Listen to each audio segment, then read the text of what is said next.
another unusual meeting of the Douglas County Board of Commissioners. Unusual in that it's the first time. And does that help? Yes. Okay. Unusual in that we have a lot to learn about our new AV system. We're going to be playing with a lot of buttons and all. It's good to be back Am I muted? in our chamber. And No, no, Mark. you're not muted, Mark. No. We have a number of people that will be participating via Zoom, and that's going to make things a little bit different for us too. So please be patient with us as we learn our way through the new system and perhaps even the new normal. This meeting will be conducted in compliance with Nebraska's open meeting laws, a copy of which is on the back wall. I would ask people to mute their cell phones if they have them on, and I would ask if we could stand for the Pledge of Allegiance. Please. I pledge allegiance to the flag of the United States of America and to the republic for which it stands, one nation, under God, indivisible, with liberty and justice for all. Thank you. And with that, Mr. Clerk, Okay. would you please call the roll for the Douglas County Board of Equalization? Commissioner Borgeson. Here. Commissioner Boyle. Here. Commissioner Kavanaugh. Here. Commissioner Kraft.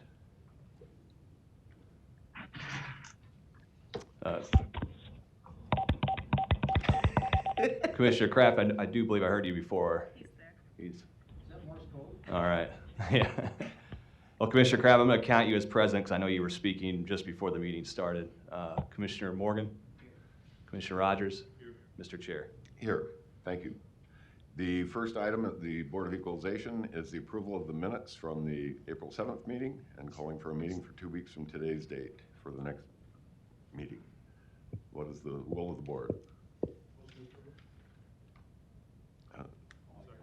We have a motion and a second to approve A and B on the Board of Equalization. If there's no questions or comments, Mr. Clerk, would you please call the vote? Or take, not call, take the vote. Our fancy new voting system here. We'll find out. Yeah, if you, now I can't get my mic to work, I'll speak loud. There's a touch screen, so it should appear. You just click whatever answer you want. Commissioner Kraft, since you're not present, I will need a voice vote from you. Now, do you have my vote? I do, I have. Okay. But Commissioner Morgan's right now. All right. Are we voting? I had my mute button on. Yes, we're voting on items A and B on Board of Equalization. Okay. I'd say yes. Thank you. Okay. Yes, I do. Motion passes. All commissioners voting yes. Commissioner Kraft voting via Zoom. All other commissioners physically present. Thank you. Citizen comments. Does anybody wish to address the Board of Equalization on any item not on the agenda? Okay. This brings us down then to resolutions D through G. I am not aware of a need for executive session. So I would entertain a motion to approve D through G and adjourn as a Board of Equalization. We have a motion and a second. If there are no questions or comments, could we please vote? I vote yes.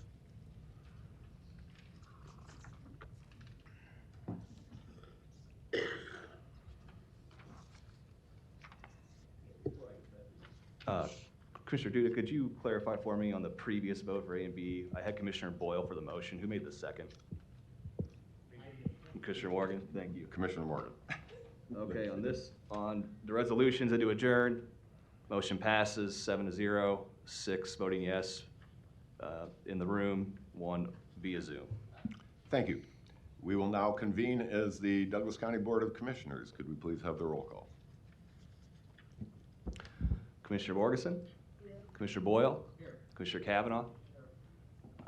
Commissioner Kraft? Yes. Commissioner Morgan? Here. Commissioner Rogers? Here. Mr. Chair? Here. All present. Thank you. First item for consideration is the minutes and claims, items 1A and B. Second. Questions or comments to any of the minutes or claims? If not, could we please vote?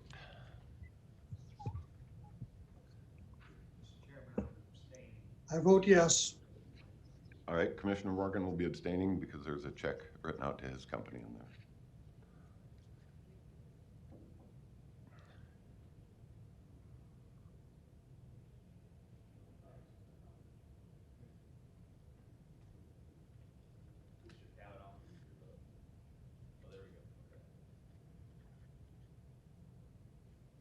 Motion passes. 6 voting yes, 1 via Zoom, and Commissioner Morgan abstaining. Thank you. This brings us next to the consent agenda. All consent agenda before you. Items A through Z.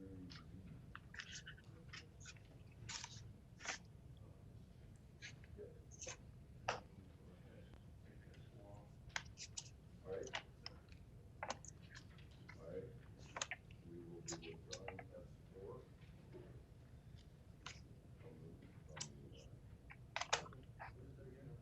S, we're on consent agenda. Commissioner Rogers has asked that we pull item S4 dealing with Charles Drew. Commissioner Kavanaugh.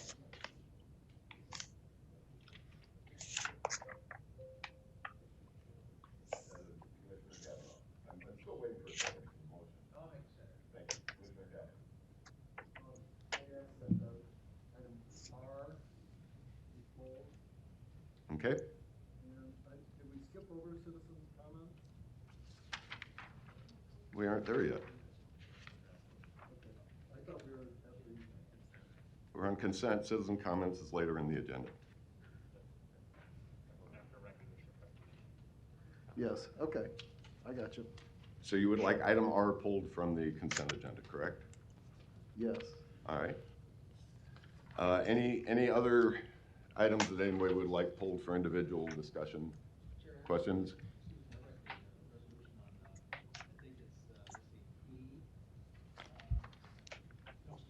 E, about Blue Cross Blue Shield, I'd like that pulled just for more information. All right. Consider it done. Okay, so then the motion now is for the consent agenda, less items C, R, and S4. Is there anything else anybody would like pulled out? Okay, if not, I would like to proceed with a vote on the remainder of the consent agenda, please, and then we'll come back to those items.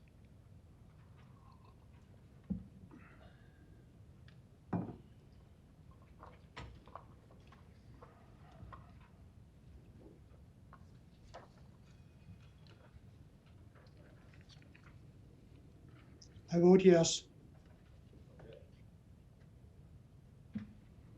Motion passes 7-0, 6 in person, 1 via Zoom.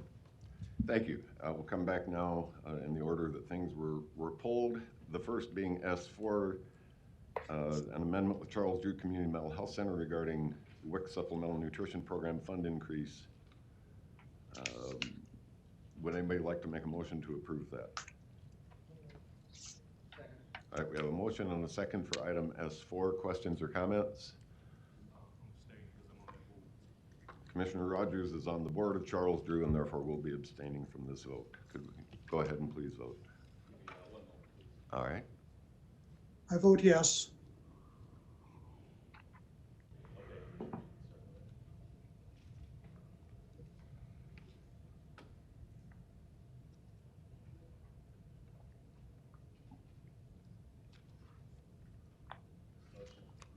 Motion passes 5 in person voting yes, 1 via Zoom voting yes, and Commissioner Rogers abstaining.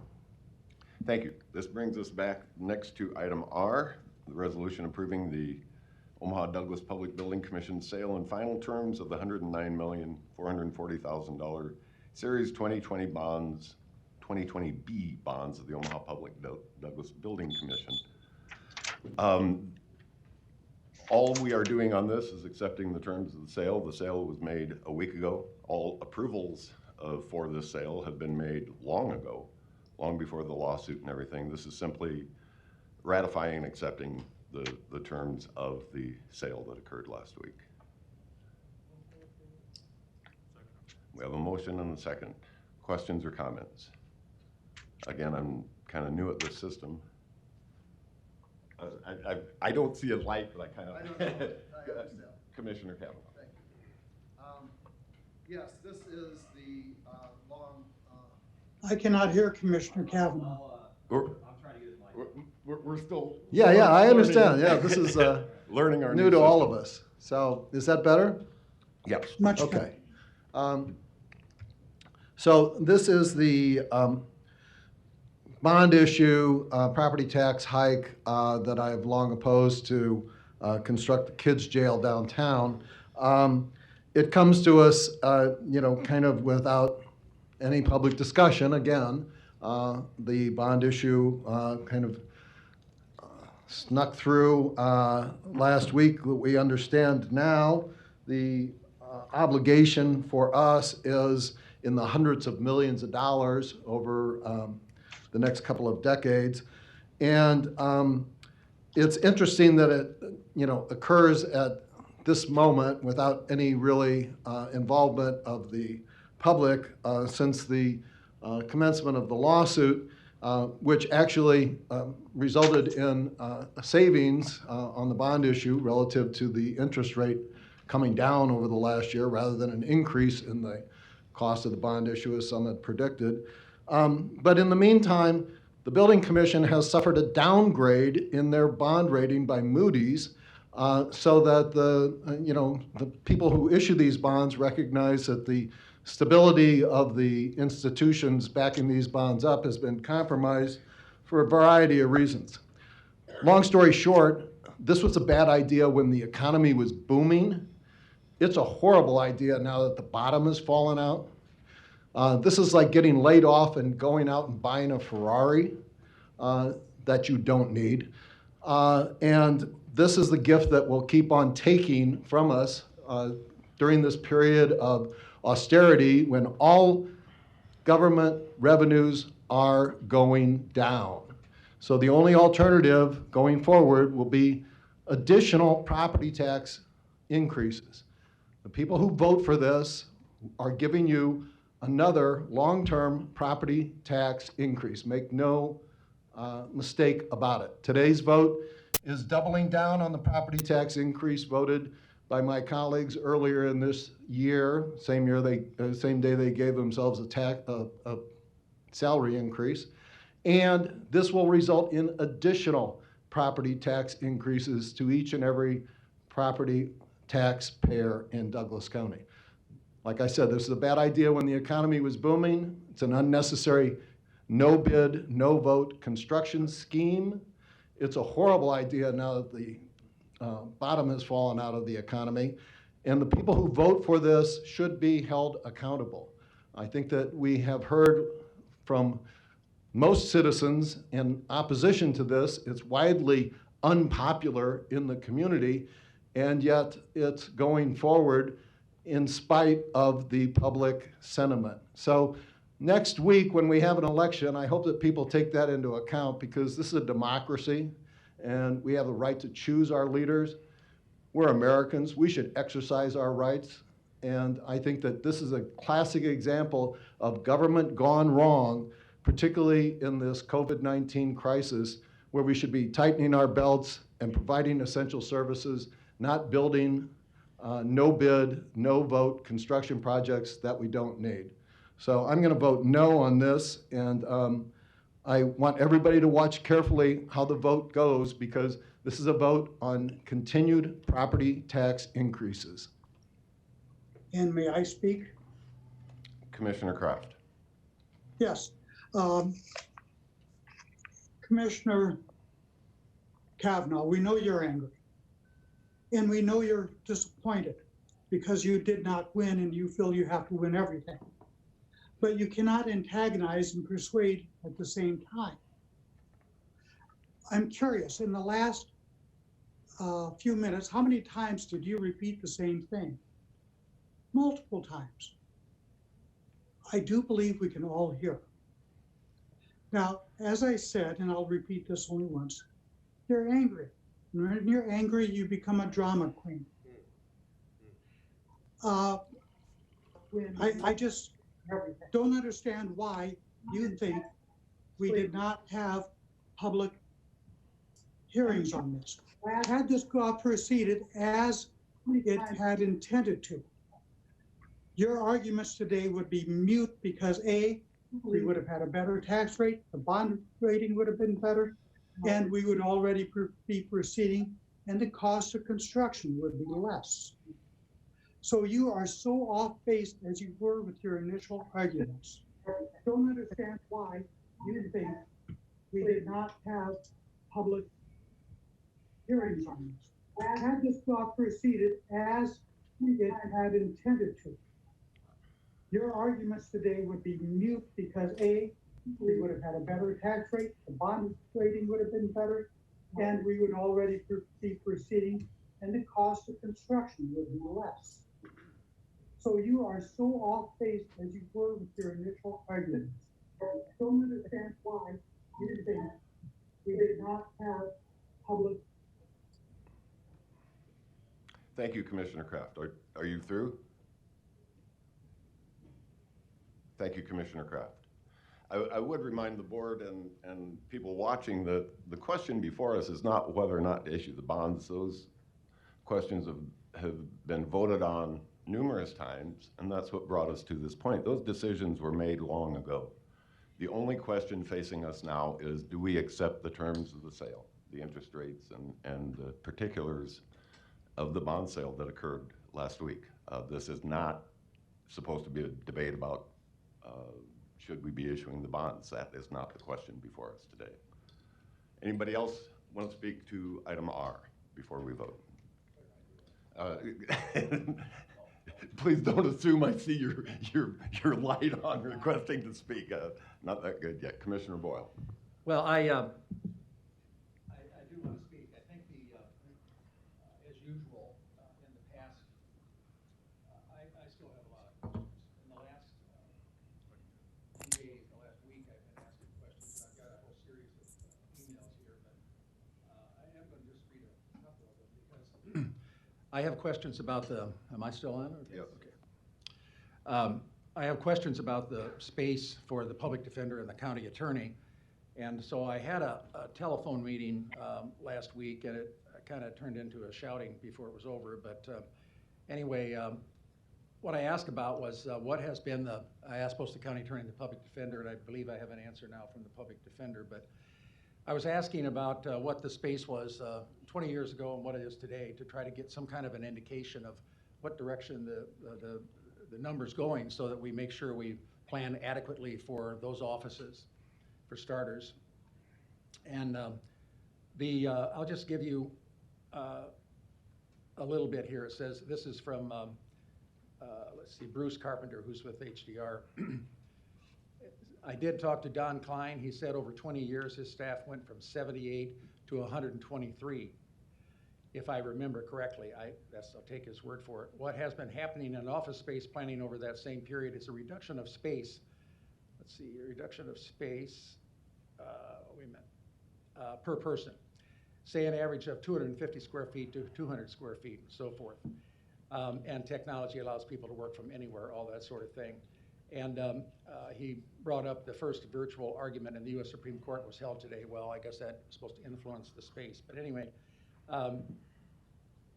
he does say that he believes the project as planned puts Douglas County in a good position for the future. And I don't know that I agree, because what I'm trying to get at is that the space that you had and the volume, the number of cases, it's been difficult because of the situation we're in to get some figures, but to try to get an idea of the volume of the cases that are filed. And I believe there was something like 18,000 cases filed in the district court, and a whole chunk of those, some 8,000 or so, went to the county attorney to prosecute.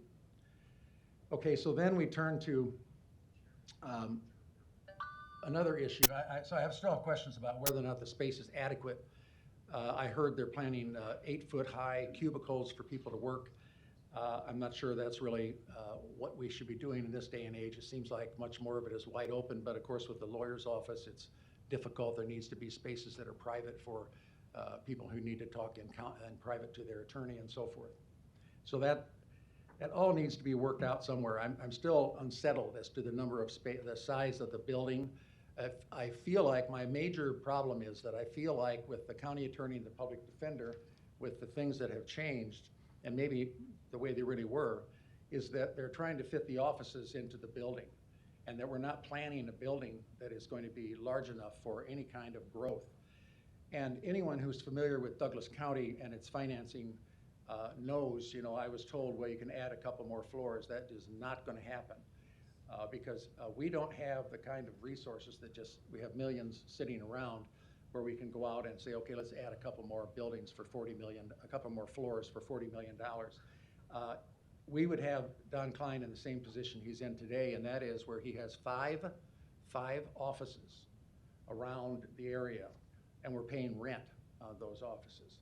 We cannot guess and kind of roll the dice and say, let's build this and see how it goes. I feel like that's really where we are, and it's largely, I think, because of the lawsuit that was filed, slowed things down, and frankly, had some time to actually kind of look at it even more seriously. And the public defender, I'll get to his figures later. I was trying to pull them up, and with my technology, I'm not able to right now. So let's talk a little bit about the youth center. I asked this morning. Commissioner Boyle, the question before us is, do we accept the terms of the bond sale? And Well, I'm trying to explain. Excuse me. Okay. Please continue. In response to those things that Mr. Carpenter said, I said, the world is changing, no doubt. Do we know the history of the office, which we really didn't? Do we know the caseload over time? Big questions and many more. Text can't handle the questions that must be addressed. Let's continue talking with the facts, which we haven't done, but that's as much my fault as his. Let me go to Brad Alexander. I talked to him this morning early, and I asked what the population is.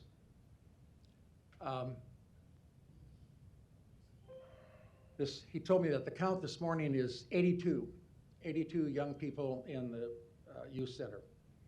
I also asked him what was the number of children who are on felony charges. And that's an important number because they're really not, well, I'll let you come to the conclusions. Of the 82, 56 of those children are there for felony charges.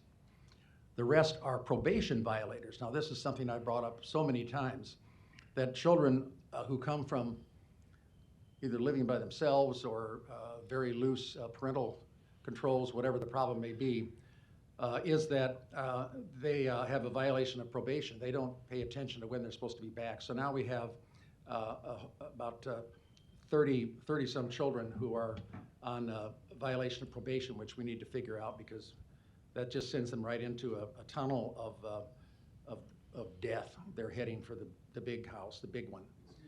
Many of the probation violators have an original charge that is a felony. I'm sorry, Mike, but your 5 minutes are way past, and we're going to have other commissioners saying. Okay, well then on that case, I'm going to be voting no.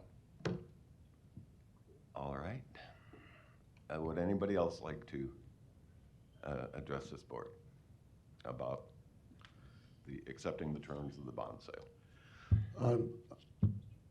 This is your opportunity. If you want to speak, you got to come down. Yes, Commissioner when Kavanaugh. I want to speak again, whenever. All right, let Commissioner Kavanaugh the floor. Well, I mean, I can go after. It's up to you, sir. I thought that was the case. Go ahead, Commissioner Kavanaugh. I was not aware. One moment, please, Larry. So, we're here at this issue again, and some interesting developments. My colleague, Commissioner Boyle, has again changed his position. It sounds like this is the second or third time that's happened, and I wish it had been earlier when it could have made some difference, and not just at the last minute when it won't. But again, this is a property tax increase, massive, ongoing, unnecessary. No vote of the people will be had on this. It was done around your advice and consent for a small group of people to profit. The project as it's designed, as Commissioner Boyle just pointed out, had no adequate plan for space needs, and didn't include people who were supposedly using this building, is designed from day one not to accommodate the average daily population of 82 kids at our youth center. 82 kids who I might add are consistently majority minority kids and have been for over a decade. Those numbers don't change appreciably over the last 10 years. And what we're seeing is a construction project to benefit a few on no bid, no vote basis in a economic crisis. We are entering a depression, and property taxes are the only alternative for these people who want to go ahead with this luxury project, which is now unaffordable for us. We have essential services that are being talked about being cut, and yet this project goes forward to benefit the few who will have these no bid, no vote contracts. Pay attention, ladies and gentlemen. Watchfulness is the best defense of our government. Watchfulness of the citizens is essential for improvement here. We can do better in the future. This goes forward today. It needs to be changed. We do not need a kids' jail downtown. We can do a better, cheaper, and smarter job on 42nd Street, refurbishing the existing facility. We do not need the no bid contracts to be the basis for this. And we need a plan to use those buildings that we've acquired in this process, which nobody here has discussed. The OHA building and the MUD building, which are existing now. We don't have to construct them and are adequate for office space, as are our own .com building. This is being driven by people who essentially just want to build new construction. That's what they do. I understand that. That's the motive, not the kids, not the taxpayers, not the community. And so I hope that people watch and pay attention to what's happening here today, because despite Commissioner Boyle's last-minute change of heart, this is going forward with his support and the support of my colleagues, and people need to understand that. This is wrong, this is wasteful, and we need to change the way this government operates. Thank you. Thank you. Again, I would remind everybody that all we are voting on is the terms of the bond sale, not whether or not we should sell bonds. Larry, if you would like an opportunity, I think we may have somebody okay, we have somebody on telephone, but that's for citizen comments. This is a new system. Please be patient with us. Good morning. All right. Larry Storer, 5015 Lafayette Avenue, Omaha, Nebraska, 68132. I have to disagree. We are doing more than just voting on whether or not to pass this. This goes back to the Constitution. And the Founding Fathers said the citizen, has to have a way to address my legislators and to question, maybe even to fight my legislators, a public forum. And I think it was the last meeting, the governor issued an executive order on the Open Meetings Act, which I think was clear indication that the Open Meetings Act is not just for this board or the city council, it's for us to be able to come and say that, I don't know, it's awful strange that there's nothing in here about public comments today except public comments section. This is on the agenda, and I'm not supposed to be able to. Before us? But I am against this thing because the citizens are not involved in it. It should be a vote, and therefore it's unconstitutional. U.S. Constitution and the state constitution of Nebraska says you will make no special law. You will not make laws for special people, special purposes. Clear and simple. Thank you. Commissioner Boyle. Yes, I think, I want to say that the easy way out, for me, would have been just to be quiet and vote yes. But I think any person who, Commissioner Kavanaugh, any person who doesn't listen and look at facts, gain new information, which I'm trying to do, anyone who doesn't change his or her mind based on other information is a fool. You understand what I'm telling you? You're a fool. I have gathered information. Nothing is changing at the Douglas County Youth Center. It is still a high number. And most of the children have committed felonies. So are those young people, are they candidates to be put into these programs? I've been told that out of that number, 11 are children who have felonies who are in some of those programs. Only 11 out of 82, or whatever it is, 80. So the problem is we don't really have those programs that are supposed to be helping these children, which is what this is supposed to be all about. That is why I have listened to what I hear, and I've decided, again, you can mock me for changing my mind, so be it, but the evidence shows that we're not prepared to move forward. And let me say this, the vote on this bond question will be 5-2 today. So Jim, you and me will be in the minority. And so it really doesn't make any difference. And my vote never made any difference on this because it's always been 5-2. And so if it was 6-1, it was no big deal. 5-2, no big deal. Those projects move on, and this will be approved by a 5-2 vote. So the fact that I had the guts to come out and say, I'm looking at it again, I think you owe me an apology for having the wherewithal to withstand criticism, which I know I'll get. I was already told that I was patronizing to people. I'm not. I'm using my head. I had a phone call last night, interestingly enough. There's been some conversation about whether or not my daughter, should she win, would be in my pocket. She's the one who called me and talked to me for about an hour last night, and she is really the one who pushed me over the edge. So it's the opposite. It really was my wife, Ann, speaking through her, who tipped it for me. We need to take care of these children. We need to stop them from coming to us, and we need to figure out how to do that. Let's stop it before they even get to us. I was able, the last time I voted yes, was that I had gotten 3 really good alternatives to children going to the youth center. The Omaha Home for Boys was going to have beds. The Utah Holly has beds. The center on 46th and Dodge has beds. Now I understand there's another one that's opened up on the north side, financed by someone who's got the money to do it, another alternative site. So we've got some good alternatives to send kids to get into a fist fight. They never go to the youth center. But in spite of that, and I felt I owed those people a yes vote on that project. But you know what? My yes vote didn't make much difference anyway, because these things are going to be passed, and I'm in the minority. So, Jim, I don't need you to judge me, and frankly, I don't care if you do, because you're already working for an opponent, which is okay and fine with me. And my primary opponent's been running against me for 3 years. So to suddenly say, this is the issue that made me step forward is not true. But that's how politics can be for some people, but not me. So I'm voting no because my conscience says that we're not ready. We don't have a building that I believe will take the county attorney's office into the future. I don't believe we have a building that will take the public defender into the future.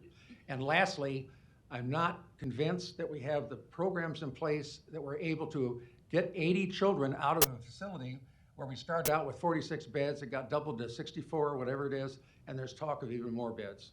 So things have changed. There's too many cooks in this project. There needs to be one person in charge, and there's not. So I am voting no, but it's a vote of conscience. Thank you, Commissioner Boyle. Again, I would remind everybody that the decision to issue the bonds was made long ago. And that is not the question before us today. The question before us is, do we accept the terms of the sale? Plain and simple. It's not about should we issue the bonds or not. That decision was made long ago. That vote was taken long ago. Thank you. Now, having said that, would anybody else like to comment? This is the opportunity. Didn't intend to do this, but my name is Sharon Martin. I live at 1101 Jackson Street. And I would like to echo what I've heard from Mr. Boyle, and I thank you for making that decision, and Mr. Kavanaugh, who has had a stellar argument since the beginning of this. And though it isn't all about the bond issue here as it's written and this gets approved, this is a keystone in this whole project moving forward. And as a taxpayer and as a voter, I would just like to say that up until this issue and getting involved, I never realized that when I was voting for a commissioner, that it was this small group of people who could make this kind of monumental decision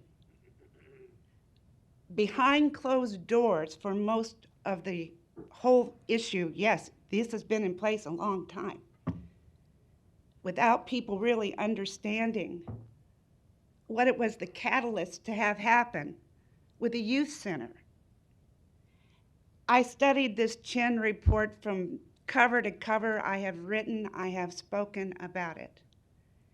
There is no support for that.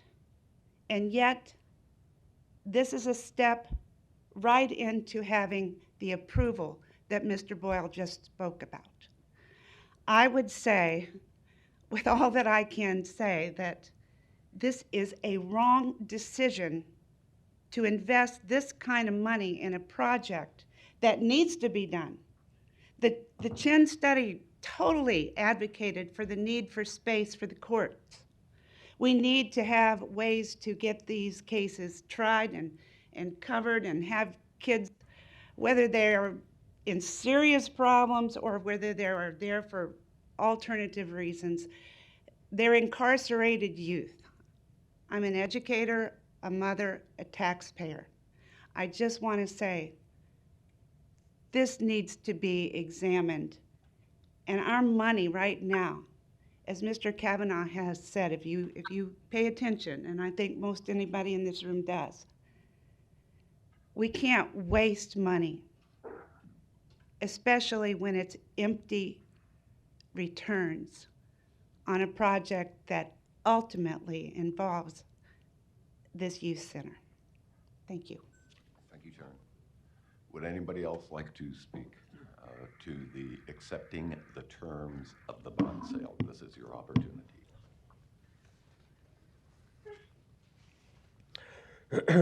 Hello, I'm Dr. Asit Goswami. I put in my address, not today, this morning. Thank you all for all the work that you all do during these challenging times. You know, I think now more than ever, we're in the middle of a global pandemic, and there are doctors, there are epidemiologists, but I think that you all are our greatest public health advocates. The decisions that you all make, overseeing the Douglas County Health Board, and so the decisions you all make, it's not just kind of about this juvenile justice center, but it's for our community as a whole. And particularly now, I think that this is a chance, especially in this time of global pandemic, to look at all government decisions that we're making and make sure that they're at the standard that we need to go ahead. And Can so, you text me? I'm on the way. Oh, sorry about that. New okay, system. no problem. So so looking at the decisions, you know, what is the need? What is the urgency? Is there a need for a change in public defender's office? Yes. And there is an urgency? Yes. Is there a need for the courtrooms? Yes. Is there an urgency to it? Some would say yes. Is there a need or an urgency to change where the children are at currently? No, absolutely not. And there's just no urgency from the side of the public, from the side of the government, to build first. You know, just this is the definition of wasteful government spending. There's no urgency to it, especially at a time when sales and revenues for our community are down. And then we've got record unemployment. And we're deciding to purchase a $120 million bond for a kids' jail that, again, there's no urgency, there's no need for a new building. Also, making a decision that this is the largest real estate deal in the history of Douglas County, and increasing property taxes via bond financing should be done by the vote of the people.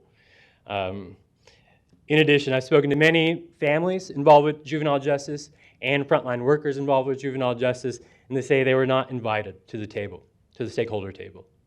And so the conclusion is this product that's coming out, the new Juvenile Justice Center, is not going to service our community, particularly because we have issues where we're going to have overcrowding.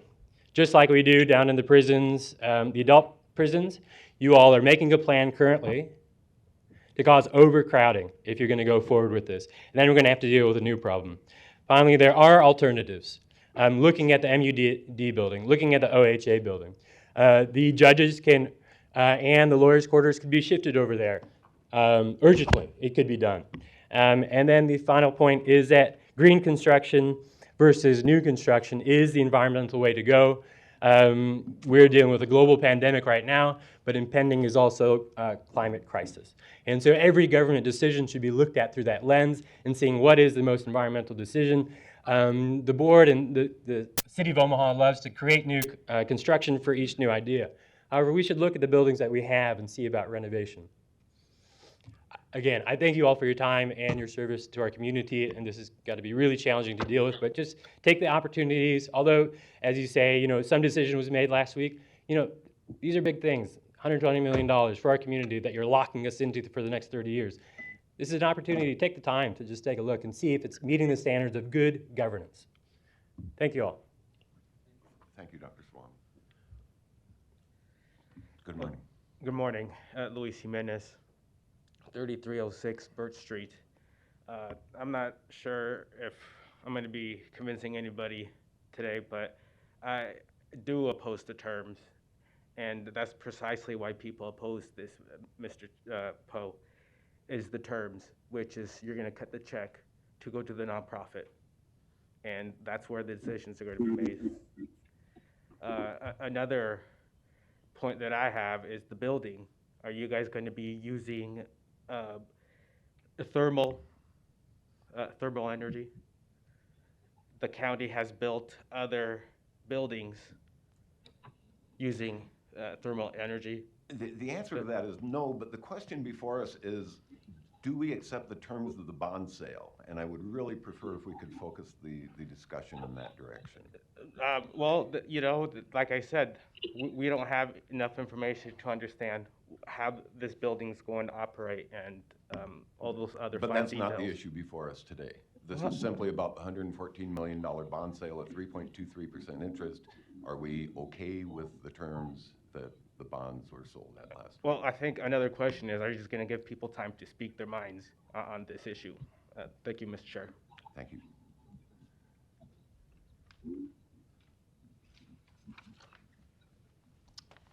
Good morning.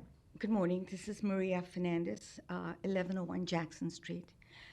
Mr. Duda, I know what you want us to speak to, and the only question left today is, do we vote to approve the bond sales? Seems to me like we're at a countdown of a launch that is at 8.5 or 9. And sometimes when you realize what's happening at that point, you abort the launch. And as a good leader who can think on their feet in the time of crisis, I hope you're giving consideration to all the issues that were not a part of this decision-making process. Along the way, we have found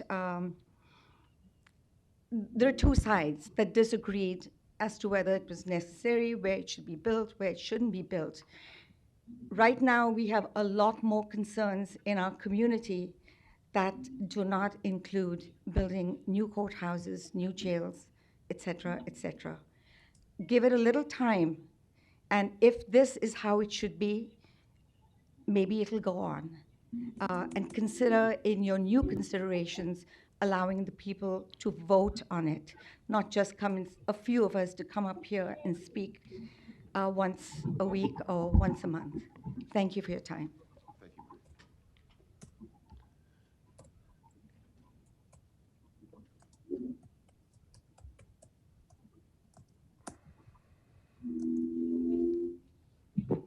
Good morning. I'm the Masked Crusader. I live under a bridge. No, that's not true. Okay. My name is Doug Patterson. I live at 2502 North 51st Avenue. Let me say, Chairman Duda, that in a sense, what we're doing here is we're throwing a couple of railroad ties across the rails. And I know that you don't approve of that because, the structure of power has been set up. The structure of power remains in place. And this is an attempt by some citizens to try to say no. And I have been here many times, and I have heard so few people in favor of this. But I hear a lot of people come here and say, it's a bad idea, even though it's a terrible time on a terrible day, which has also been baked into the structure of power, People come here to say this is not a good idea.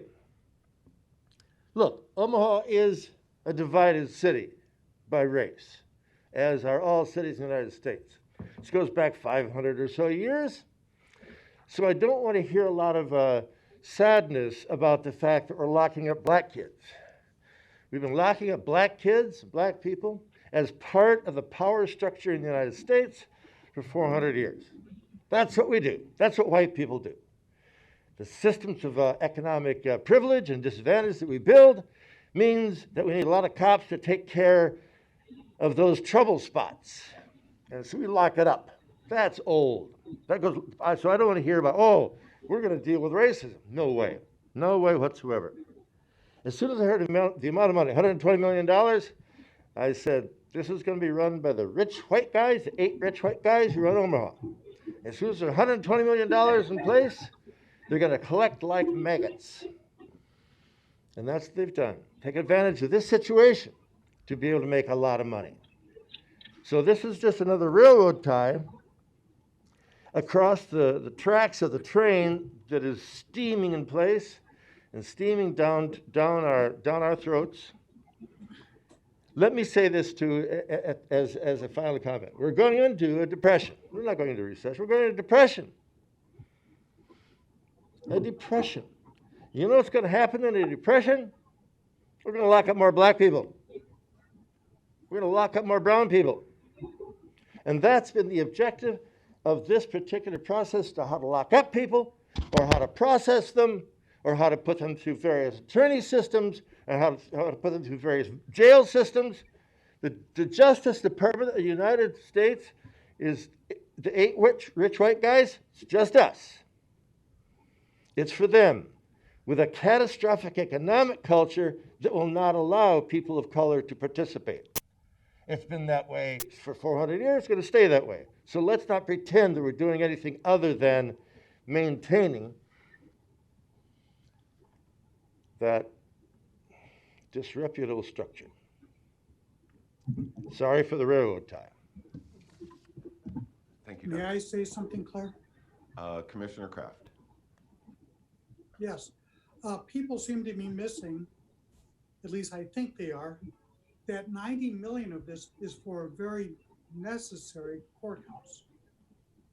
Absolutely necessary that we expand the courthouse, both the adult courthouse and the juvenile courthouse, and this will take the burden off the current courthouse so we can expand the adult courthouse, and it'll create a much safer environment for the children and their parents that are incarcerated. And it should speed up the time between the arrest and the time of the release of the child taken into custody, even without the programs that we are starting to implement. The full power of the programs we're trying to implement won't happen until we have space to start implementing them. So that is pretty much the essence of what I wanted to say. I won't drag this on like Commissioner Kavanaugh does. Thank you for your comments, Commissioner Kraft. And indeed, people do lose focus that 80% of this project is the courthouse annex. We focus so much on just the juvenile detention center that we forget the driver on this project is our way overcrowded courthouse that we've been pleading for years with the Senate to not give us any more judges until we have an opportunity to create space for them, but that does get lost in the shuffle. Excuse me. I just want to ask everyone on the Zoom call to please mute your phone. And Ashley, I don't know if you can hear me. Make sure your phone is muted. Lavon, you need to mute.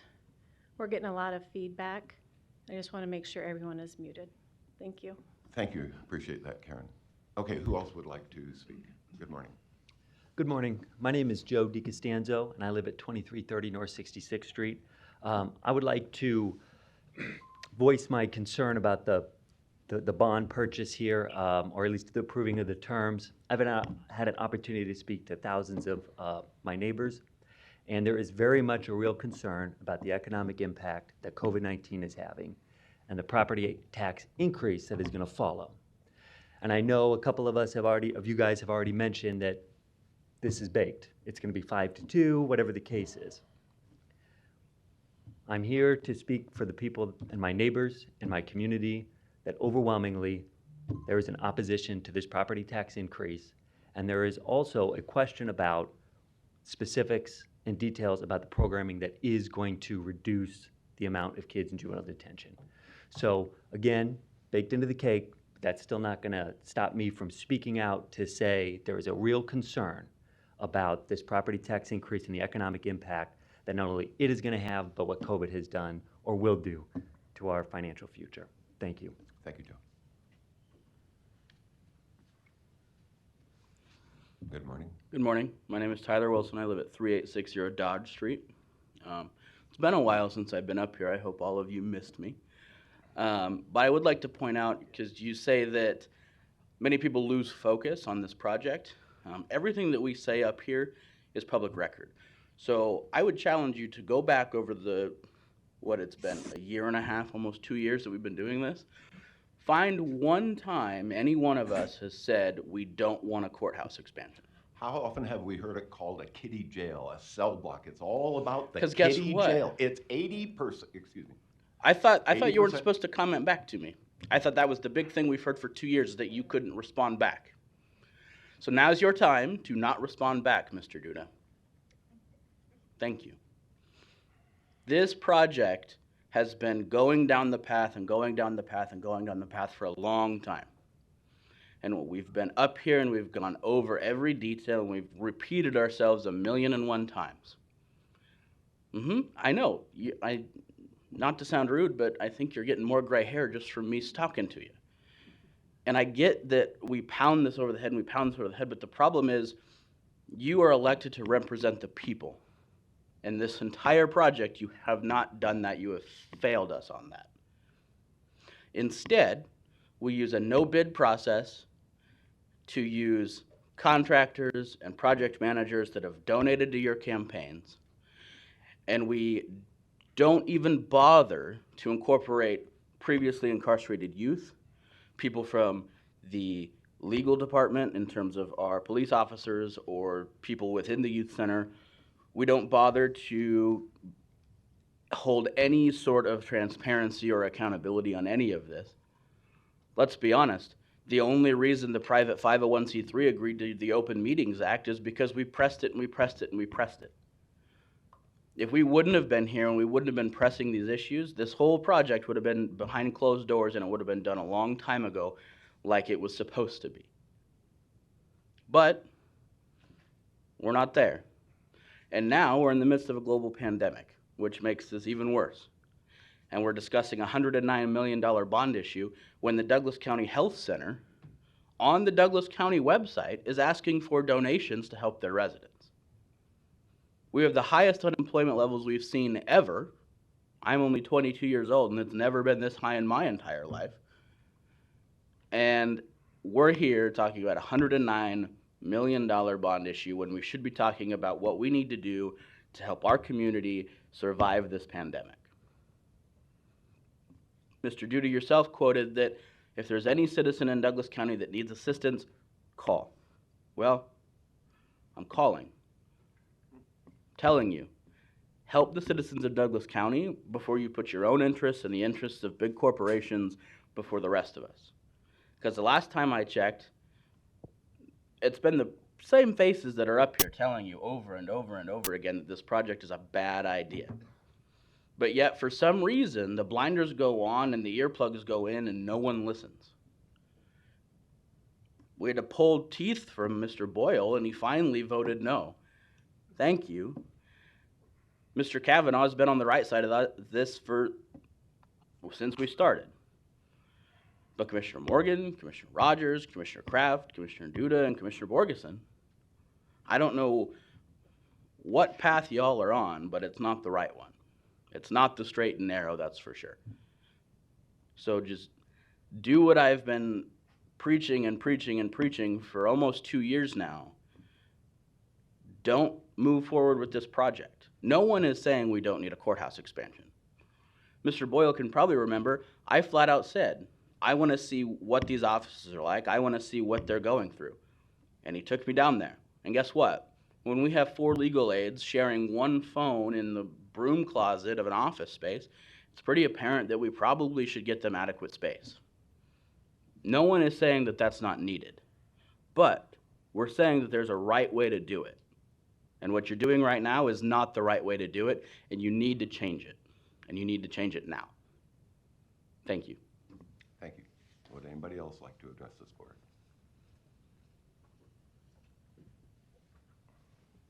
Good morning. Morning. Roger Garcia, 3625 Olin Avenue. I'll be concise in my commentary. We understand that it's to seal the terms or approve the terms, sealing the deal, and allowing the project to move forward, which, in value is why we're speaking out against that, because we don't want the project to move forward. But I understand the ship has sailed. It's a few miles from the dock. But nonetheless, my commentary, to not be too redundant here at this point, is that I went to a training last year, and it's relevant, trust me. I went to a training last year as an elected official in Chicago, and one of the topics was not just financial management and fiduciary responsibilities as an elected official, but bonds, utilizing bonds for projects. And the trainer said to us, the worst time to get into bond debt is when there's a looming recession. So last year, when we went through the approvals, there was a pool of economists saying, yeah, there's a looming recession more than likely. But at this point, I think with COVID-19, we know that we're definitely in a recession for sure, if not worse.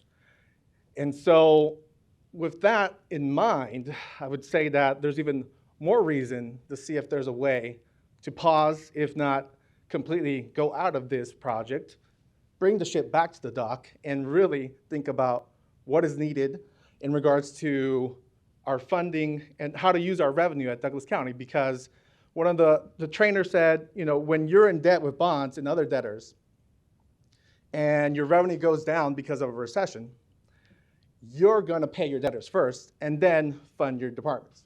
So in a time in which we wanna build capacity at our health department, build capacity at our health center, we're gonna be in debt to these bonds and other debts that we have currently. So one of the many reasons why I also stand with my neighbors here to speak against this project. It's a bad time to get into this debt, to seal the terms, and let the project move forward. So I will stop there in order to maintain my conciseness. Thank you.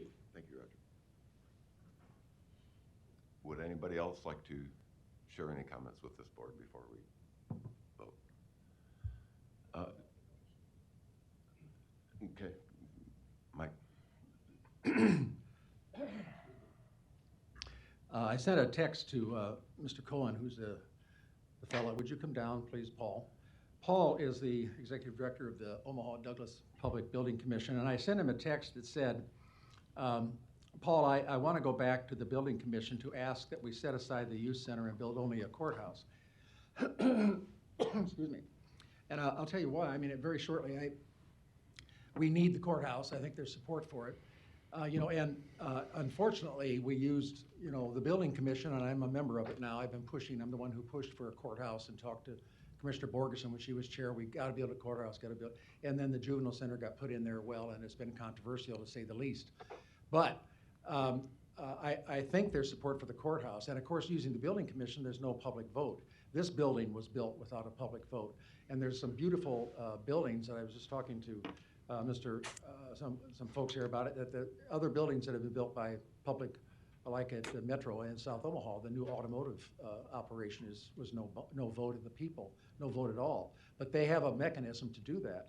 And so it's kind of like the state capitol. They're trying to improve the facility there, and they don't go to vote of the people. But the problem is we need to deal with reality. And I've wondered for a long time whether we shouldn't, frankly, scrap the whole deal and go back and actually go to the people with the courthouse. And I know we're way in it. We've got the bonds and all the rest of it. But I really think that, and as I've said before in publicly and as well as to fellow members of the board, that people don't believe us. And the idea about the behind closed doors is well taken. It was not intended that way, but that's the way it turned out, largely because of the public meetings law, oddly enough. only 3 commissioners can participate. But it gave the aura of we're doing things secretly, we're raising taxes, we're doing this big thing, and we owe all these people something, which we don't. It was an idea that collapsed. We didn't do a job at all of expressing what was going on and give the public a chance to really participate throughout the community. And I appreciate, frankly, all the folks who've been coming for so long to come down and tell us that it's time for some common sense. Okay, Mr. Cohen, is it possible to take this back to the Building Commission and say, you know, let's strip off, you remember I did that once, strip off the juvenile center and vote only on the courthouse, and it was a unanimous vote on the Building Commission. And then when I asked to build the juvenile center, it failed. It was 3 of us voted no and 2 voted yes. Can we go back to the Building Commission and try that again and say, let's build the courthouse and put the juvenile center on hold until the numbers come down? It's 80, most of them felons. They don't fit into the programs. How does this work? Can we possibly do that? And I don't need an answer right now, but sort of maybe a possibly would be nice to hear. Paul Cohen, Administrator, Omaha Douglas Public Building Commission. I'm glad you added the last part about you don't need an answer right now, because that's probably where we are. That's a very complicated question. I can tell you this, because speaking to the terms of the bonds, which is the key element here, no matter what you want to do or don't want to do, if you reject these terms today, then that kills not just this bond issue, but prevents us from going to the bond market for a minimum of 2 years from now for anything that you want the Building Commission to do. Now, that's not just this project. The Building Commission is in the bond market often for every upgrade and capital improvement that we do in this complex. And it isn't just this project. This project really sits over here all by itself.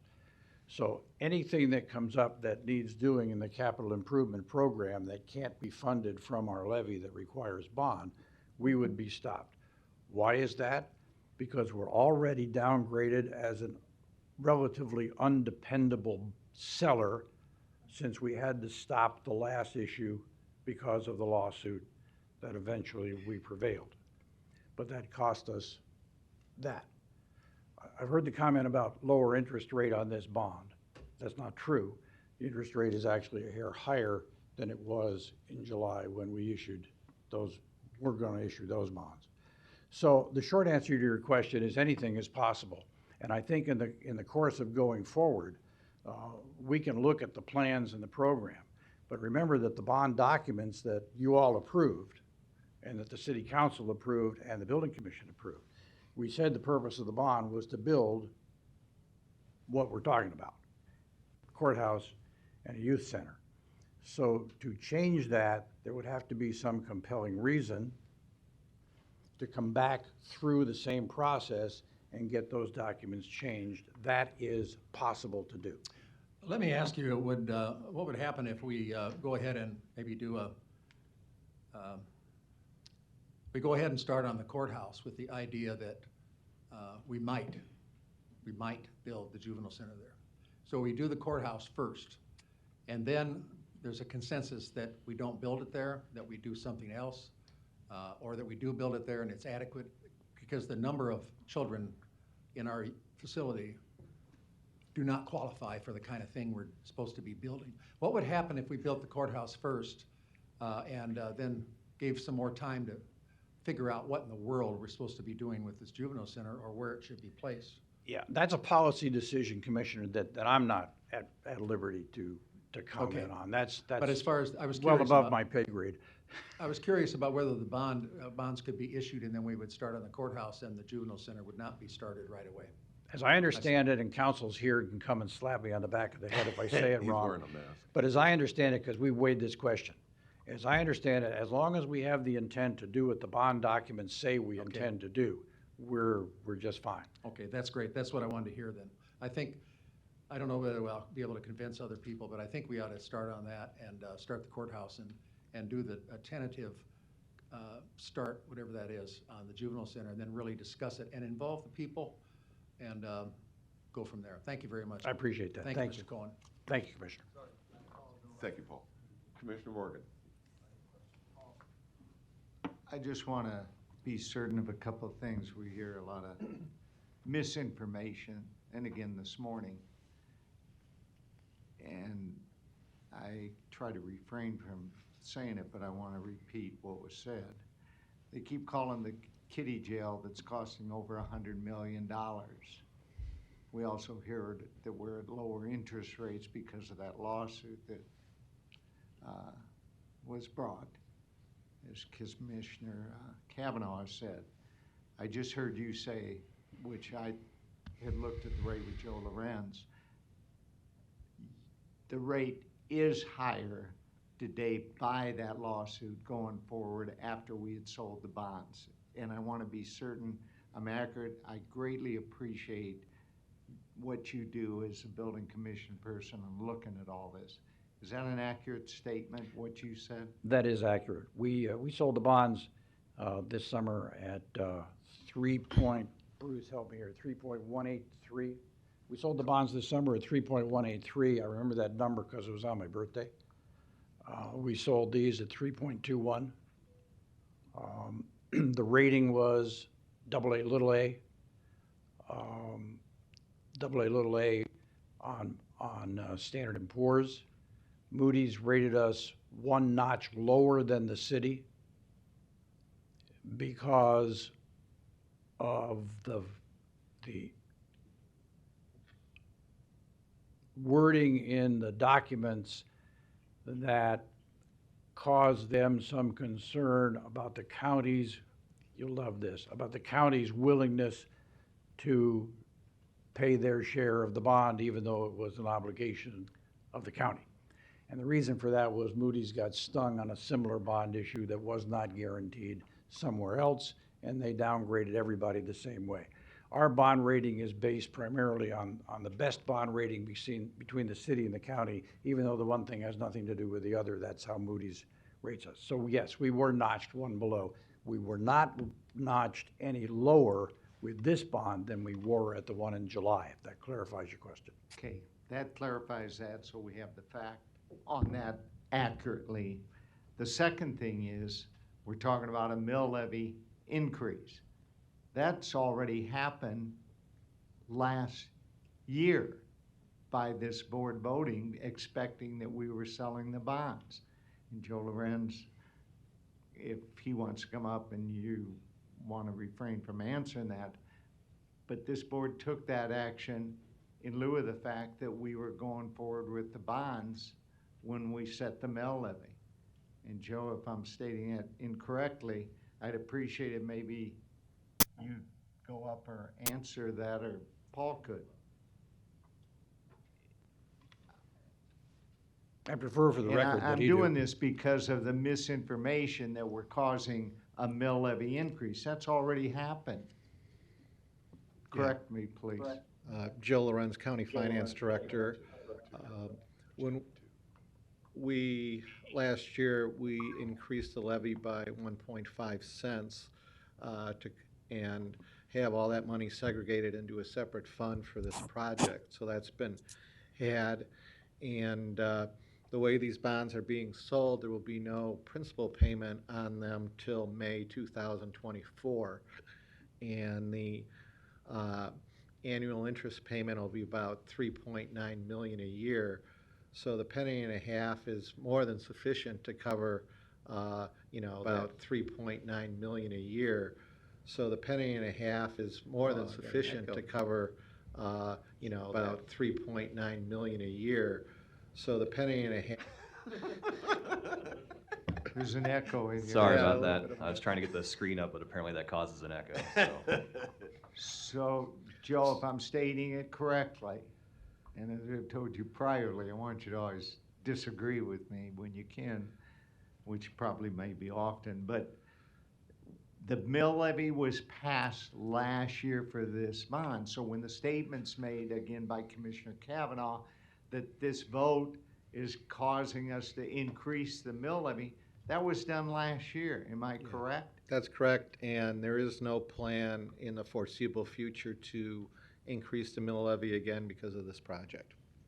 And then the last thing I want to state and make sure it's correct. the cost of this, it's at least 80%, or maybe a little higher than 80%, is for those courts, the county attorney, the public defender, probation, and so on, is what the cost of this is 80-some percent. Yeah.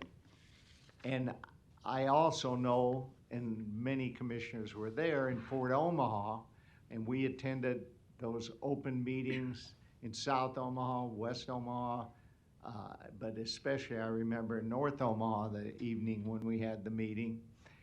It was discussed there and stated maybe by some of the people that are even here tonight that the cost to remodel the Hall of Justice, or not the Hall of Justice, the youth center was a higher number than what this is gonna net cost us to have it all together, as many other communities have done, and not be transporting on a daily basis and having them there for those hours at this facility. And that was one of the focuses of why we moved forward with this. So again, I appreciate, Joe, you correcting it, Paul, you stating what you stated, so that we have correct information. Thank you, Commissioner. Thank you.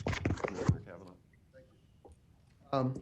Just a couple of things. We're at this point, because Commissioner Boyle flipped and changed his vote on the building commission. We could have had this discussion about doing the courthouse and not the kids' jail last year when he voted to stop it with two other building commission people forming a majority. Then he flipped, he changed his vote to go forward with it, and now he's flipping back and asking if we can go back to the position that we were in a year ago, knowing that that's not going to happen. He's just trying to be on all sides of all issues at all times, and it's kind of interesting to see this at the last minute, when all he had to do was stay the course where he was last year before he flipped. The bond issue that we're talking about was subject to a downgrade from Moody's last year. Nobody was informed of that at a Douglas County Board meeting, not because of any litigation, but because, and this is quoting from Moody's downgrade position, the large A, small A3 rating reflects the Commission's limited tax pledge. It wasn't anything that anybody did other than Moody's looking at the fiscal position of the building commission as not reliable because they're going to run up a debt of 156.9 million in lease revenue debt outstanding. And they're nervous about that, and rightfully so. So the downgrade was because of the fast and loose financing of the building commission, not any other reason. The property tax increase took place this year. If you opened your mail this year, you got a 16% property tax increase from Douglas County. The vote might have been in 19, but don't be confused by that.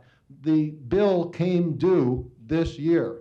And Joe is correct, there's probably not going to be a property tax increase for this bond issue. It's going to be for everything else. Now that the bottom has fallen out of the economy, and yet we press on buying a Ferrari during a depression when everybody's being laid off and businesses are closing, property taxes are going to be raised again, just to pay operating expenses, just to pay what you want your government to do. Nobody's asking in the public, nobody's asking for this to happen. And we could do part of it, as everybody has always said, we could do the courthouse part of it and use our resources wisely in refurbishing existing properties that we already own. But no, that's not new construction. That's not what the private corporations who are pushing this project do and get paid for, and that's not what they want, and that's not what's going to happen today. Watch who votes for this. It's another property tax increase, and it's going to go back to the building commission maybe, but it never had to come here in the first place if Commissioner Boyle had just stayed the course and recognized all the things that he's saying today a year ago. A year ago. We have a bad project in front of us.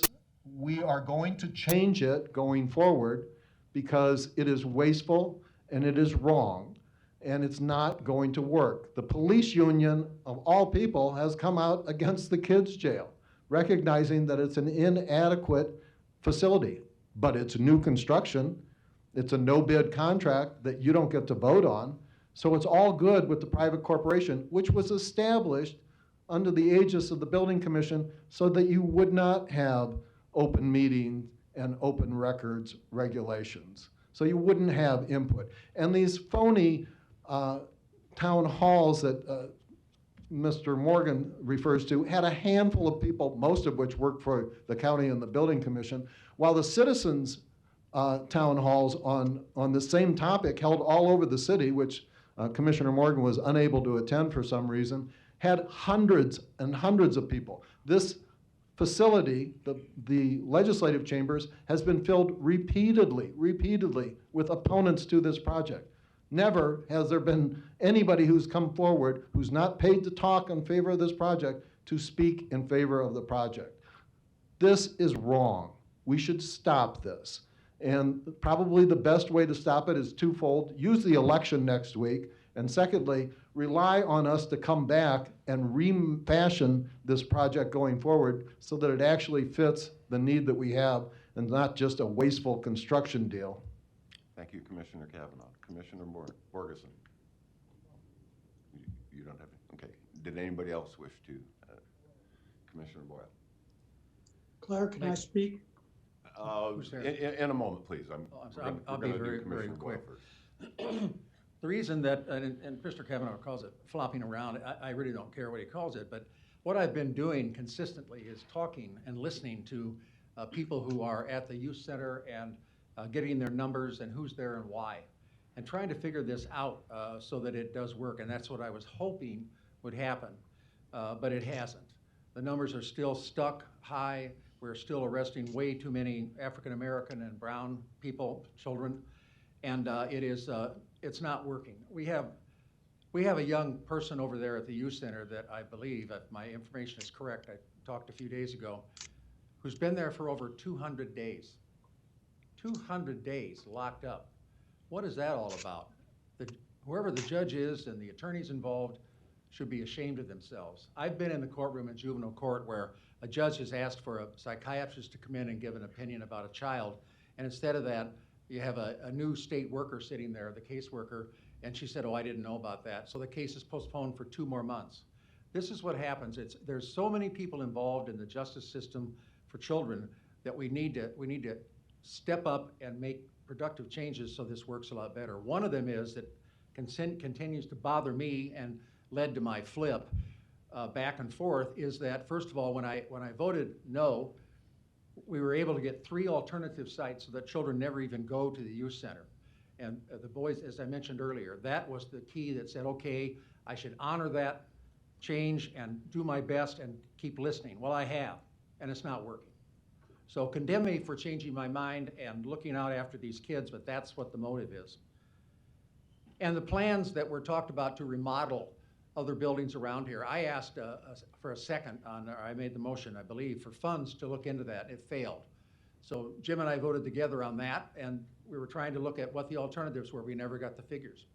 So maybe what we need to do is, excuse me, we need to go back to the Building Commission. We need to use our interest rate. I asked Joe to come up. Joe, would you please come up and tell the citizens and the public what is Douglas County's bond rating? What is it?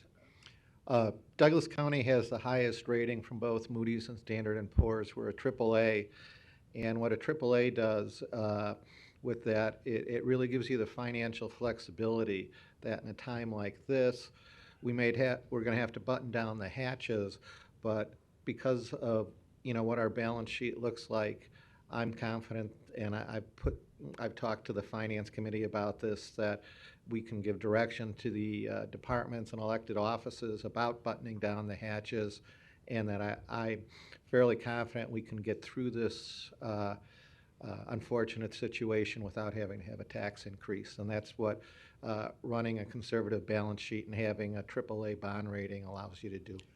Let me ask you, to try to pull this number out, I don't know if you can, because it's a complicated number, but what if the courthouse and the youth center was going to be built?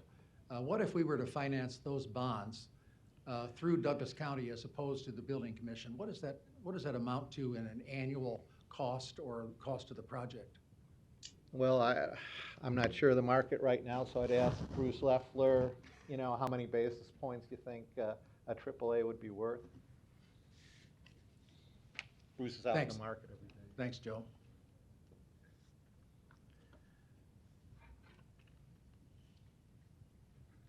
Would you give your name, please? And Certainly. Bruce Leffler, Piper Sandler, Omaha. The answer to your question, yes, a AAA rated bond would certainly have a lower interest rate on it than the AA1, AA3 that the Building Commission currently has. If we were to talk about that to be 10 basis points, that would be $2 million in total interest expense. total over the life Over the 30 years of the bonds, it'd be $2 million. $2 million? $2 million for a 10 basis point swing. I would also add to that, the timing is such that I'm making that comparison today versus today. We can go over all you want to from the last year of interest rates. There would have been plenty of opportunities for those bonds to be sold in the market by Douglas County with the AAA rated rate that would be 20, 25 basis points higher than rates are today. Okay. I mean, it's just a cycle. It's just a cycle. But today versus today, that I think would be where your difference would be. Okay. Thank you very much. Timing has much to do with selling bonds than just the market does as well. Let me ask you a question that I asked Mr. Cohen. If we were to, if this this thing passes, which it will, which is really affirming what's already been done, if that happens, are we able to go ahead and proceed with the courthouse and kind of slow down on the juvenile center? I mean, we would have to be honest about it, that we're planning on building it, but things change. I'm not an attorney, nor do I play one on television. Okay. We do have one present, however. All right. Yeah, that sounds like a more appropriate question for Tyler. Okay.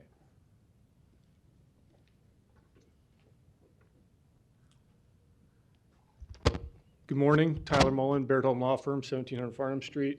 If, upon the issuance of the bonds, if the project were to change, and the fact of the matter is you still have all these bond proceeds, 109,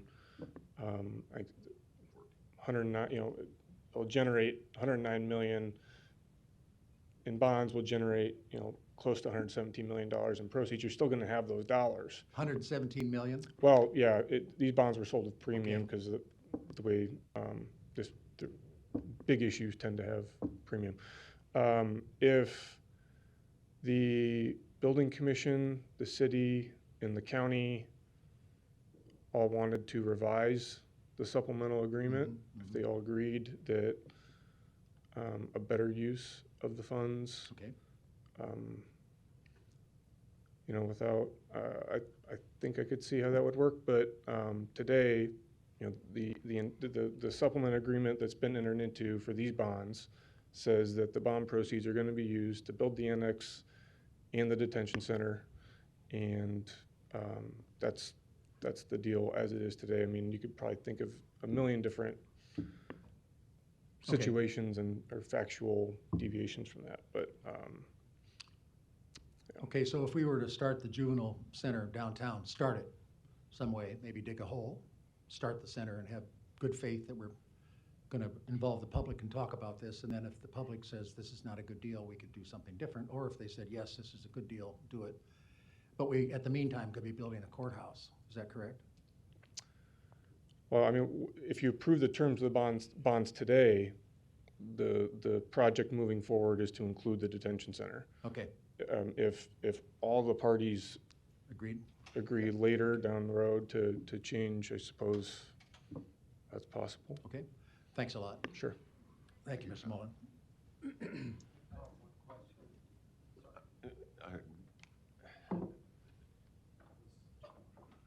Is there anybody else that would like to address this board before we vote? We're getting a request to call the question. All right. Commissioner Kavanaugh. Tyler, I think there's another question. I'm sorry, Mr. Mullen.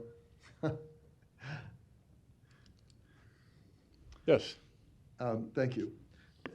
Just so that we're clear, what Commissioner Boyle asked you is if we wanted to go back and change what is called the 17th supplemental agreement to eliminate the kids' jail, could we do that, yes or no? I think that's what he was asking. Yes, you could, but the fact remains that you're still going to have all the dollars associated with the detention center. So I mean. Sure, I understand. Okay. And as you indicated, the $109 million bond issue actually generated $117 million because it was sold at a premium. Is that correct? Correct. Yeah. Let me Yes, I'm sorry. Yeah, let me answer that again, Bruce Leffler Piper. I'm having difficulty hearing you. Okay. Get to the mic. The answer to that question is the $109 million of bonds sold. Yes. Sold at a premium, very similar to they did back in July. Yes. Produced $117 million. That $117 million will be $114 million being put in construction account.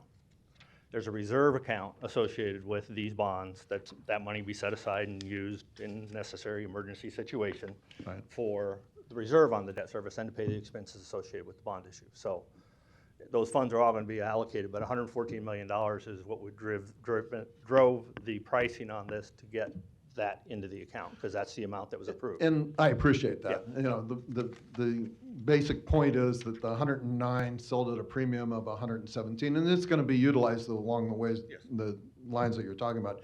And the project could be changed if the building commission, the city and the county voted on it, but that would be going back and doing a redo of all the things and the votes that we had last year. Commissioner Boyle, who I've known for a long time and consider as a friend, has changed his position on this repeatedly so that I'm not sure that we can get to where he wants to go and I would love to go, which is to redo the deal, to build the courthouse at a reduced sum, save a bunch of money, refurbish existing properties so that they actually meet our needs for the kids, and go forward. I wish he had stayed the course a year ago, and we could have done that because the votes were there with two other commissioners on the building commission from the city council, and that could have happened. That's not where we're at today, and as I understand, city council has the same resolution on their agenda this afternoon. So this latest flip that Mike's employing today is just too little too late, and it's unfortunate because what he's saying is exactly what we've been saying all along. Let's do it this other way. I don't think coming back to that position at this point saves the taxpayers from this unnecessary property tax increase that they're going to be subjected to. And, you know, it does benefit the private corporation that Baird Home and others represent, and they're going to make out great on this thing. It's just the property taxpayers are not. They're going to be hurt. The community's going to be hurt. The county's going to be hurt, and that's unfortunate. Thank you. Commissioner Boyle. Again, I guess I don't appreciate your characterization of what happened because I've tried to tell you, and somehow it doesn't sink in, Jim. When I voted no at the building commission and the project failed, the juvenile center failed, that's when there was a month long until another meeting. And what happened during that time was I did get some concessions and some alternatives. But what was happening was that while that was taking place, the only people opposed to it were you and me. The rest of the board was totally locked in, and I know you know that it was 5 people voting yes. And whenever it came to the county board, it was going to be a yes vote for building the whole project. So if I took it out, it wasn't going to work. They would have voted no, put it back in. They're all locked into it, and you should know it, I would hope. You should know what the votes are. I know you're smarter than that. You can count them. So the whole point was that when it comes here, it would not have been approved. So let's not don't mislead people. Commissioner, So here's the situation. I think we have, if the votes are there to pass this, what I hope happens is that we take a very close look at beginning something for the juvenile center, but not actually building it. Let's talk about it. Let's try to get it built right. If it works, if we get the public input and the people say, yes, this does work, okay. If it doesn't, we do something different. But we move ahead with the courthouse and with the juvenile center on ice to some degree, but we're still trying to build it someplace. The reason that I keep changing my mind and because I'm searching for an answer on whether this will work. And in spite of my hoping, it won't. The numbers are too high at the juvenile center. There's still 80, and 60-some are felons. So it doesn't work. We got to get our act together before we start trying to put these kids into a situation where they don't fit. They just won't fit. It won't happen. In some cases, it's too late. We do need to do what these people have suggested to us. We need to figure out a way to get into it before this happens, trying to solidify families with jobs and helping them stay in school and working with OPS as we have in the past, but do it better. So anyway, I'm just searching for a concept that works. The one that's before us, I don't believe does. So hopefully this will be the final. I don't mean to talk so much, but I have to answer when you keep claiming that I'm flipping. I'm changing my mind for good reason, because evidence, which is what I get, makes me change my mind, and I'm searching for the solution, which in my judgment is not here. Thank you, Commissioner Boyle. I'll call on Commissioner Kraft, and then I really hope that we can wrap this. I was going to call for the vote. Okay, all right, fine. And Commissioner Morgan has already expressed that interest, and I'm there. Commissioner Rogers. Correct number of people in on charges, felony charges today is 35, not 58. Thanks. Well, I got the number from the director this morning. I've got it on my phone. No. That are facing felonies. Okay, I'd like to call the question. Call the vote, please.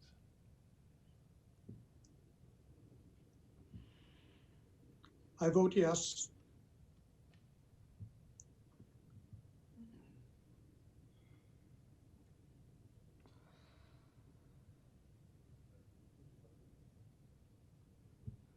Motion passes.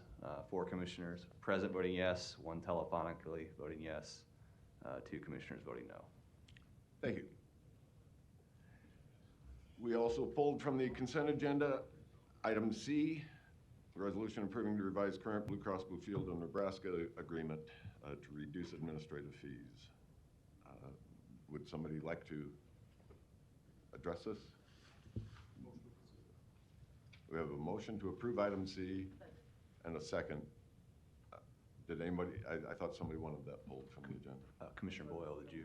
I had asked about Blue Cross Blue Shield. That's what we're talking about here. All right. Let's see. The Blue Cross Blue Shield. Item C on consent. Boy, this is a tough agenda as far as. So I can just comment on that, Commissioner, if Okay. you would like, just really quickly. The Blue Cross Blue Shield is this contract that we've had for administering the county's self-insured health insurance plan. We had talked last year about doing an RFP this spring. And because of the pandemic and all of the things that are going on right now, we felt like it would be in our best interest to renew for another year with Blue Cross. They have offered to do that at the same rate without increasing any of the cost to us with the administrative fee. So staff, your administrative staff and the HR staff, both in agreement that it would be in the best interest of the county to continue with Blue Cross for another year. And then we can talk about going out for an RFP next spring when hopefully this COVID is all behind us. Thank you. Thanks, Patrick. Okay, we have a motion and a second to approve it. Further questions or comments? Could we please vote? I vote yes.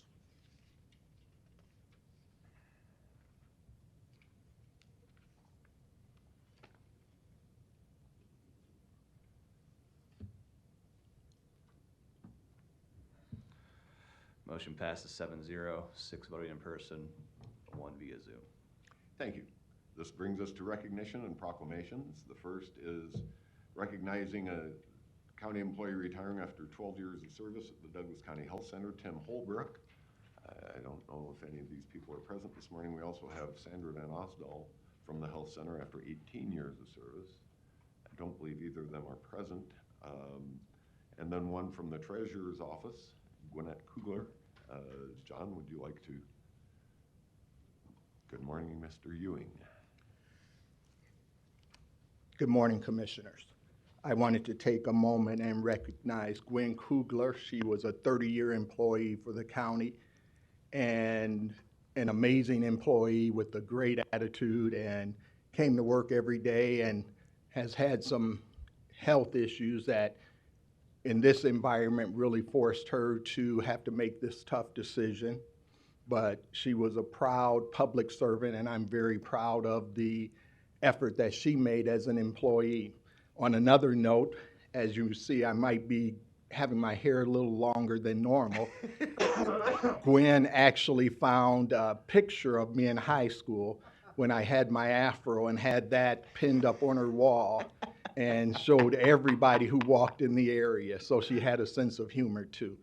But I was very proud of her as an employee and proud of our office and the sacrifices they make to serve the citizens of Douglas County. Thank you so much for the good comments, John. I would entertain a motion to approve items A, B, and C, the 3 recognitions. Do we have a second? All right, Commissioner Borgeson moves and Commissioner Morgan seconds to approve items A, B, and C under recognition. If there's no questions or comments, could we please vote? A, B, and C, 3 recognitions. Commissioner Morgan. I vote yes. All right, just stick around for just a second if you would, please, John.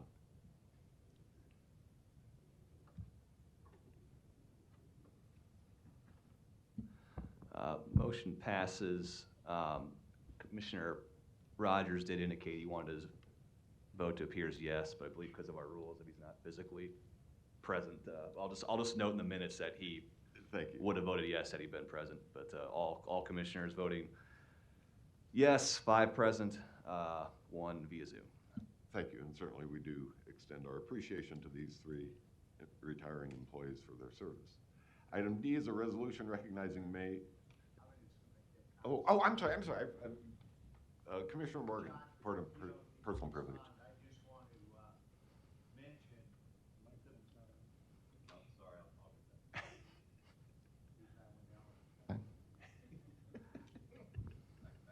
You screw something up, Commissioner Morgan, so I can give you a time. John, I just want to thank you and your team and your people. I've had some good calls about it. I was out to your facility last week, and just the great job your people are doing and how you're distancing and so on. And I know your determination to, provide the best service you possibly can, and you're on it totally. And I just want to thank you as a citizen and also as a county commissioner for your good work and your team. Very nice. I will quickly add one comment. In the time that we've been closed to walk-in traffic, we've made every effort to serve every customer that has contacted us, and our staff has been so dedicated that on average they've taken less than 2 hours of sick leave per month in this environment. Nice. So they are coming to work and doing the best job that they can every day. Very good. Thank you, John. Thanks, John. Okay, item D, Mental Health Awareness Month and Stepping Up Month of Action, Commissioner Morris. Thank you, Mr. Chair. I think this is really appropriate for us to be recognizing mental health awareness, especially during the pandemic time. But I won't go through the whole resolution and read it. I just want people to be aware that it is Mental Health Awareness Month, and the Stepping Up initiative, which we participated in through the National Association of Counties, is going strong. And once we get back to our regular way of doing business here at the county board, we will have a presentation of that project. And an initiative, a couple initiatives, but one, our Familiar Faces, which we are focusing on over at Douglas County Corrections, in our long-term injectable initiative as well. So I would ask a motion to approve this resolution.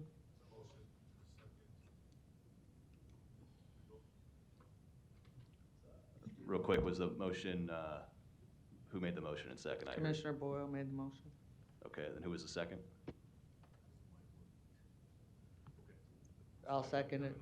Okay, Borgeson will second, okay.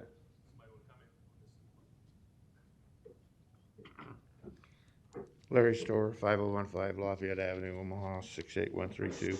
I just want to make a quick comment that I did read through the whole resolution, and I did read through the resolution last week on National Association of County Governments.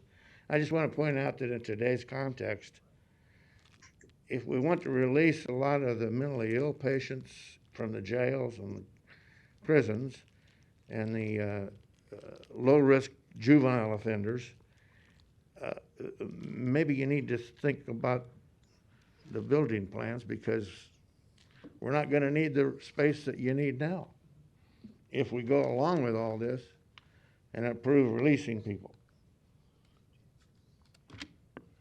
Point made. Commissioner Boyle? Yes, a comment I want to make about this, which always seems to be brought up when we talk about mental illness, is that it's criminals. There are a big significant amount of people who are suffering from stress and mental illness now who are not in prison. There are people that are so stressed out because of what's happened. They've lost jobs, they don't have income, all these things taking place. So it's not just people who are in jail or incarcerated in any way. It is your neighbor and maybe a member of your family. Thank you. Reminder, we do have resources on our website and on Region 6 Behavioral Health website on resources that are available for folks. Thank you. Are we ready to vote then on item D? Let's go ahead and vote, please. I vote yes.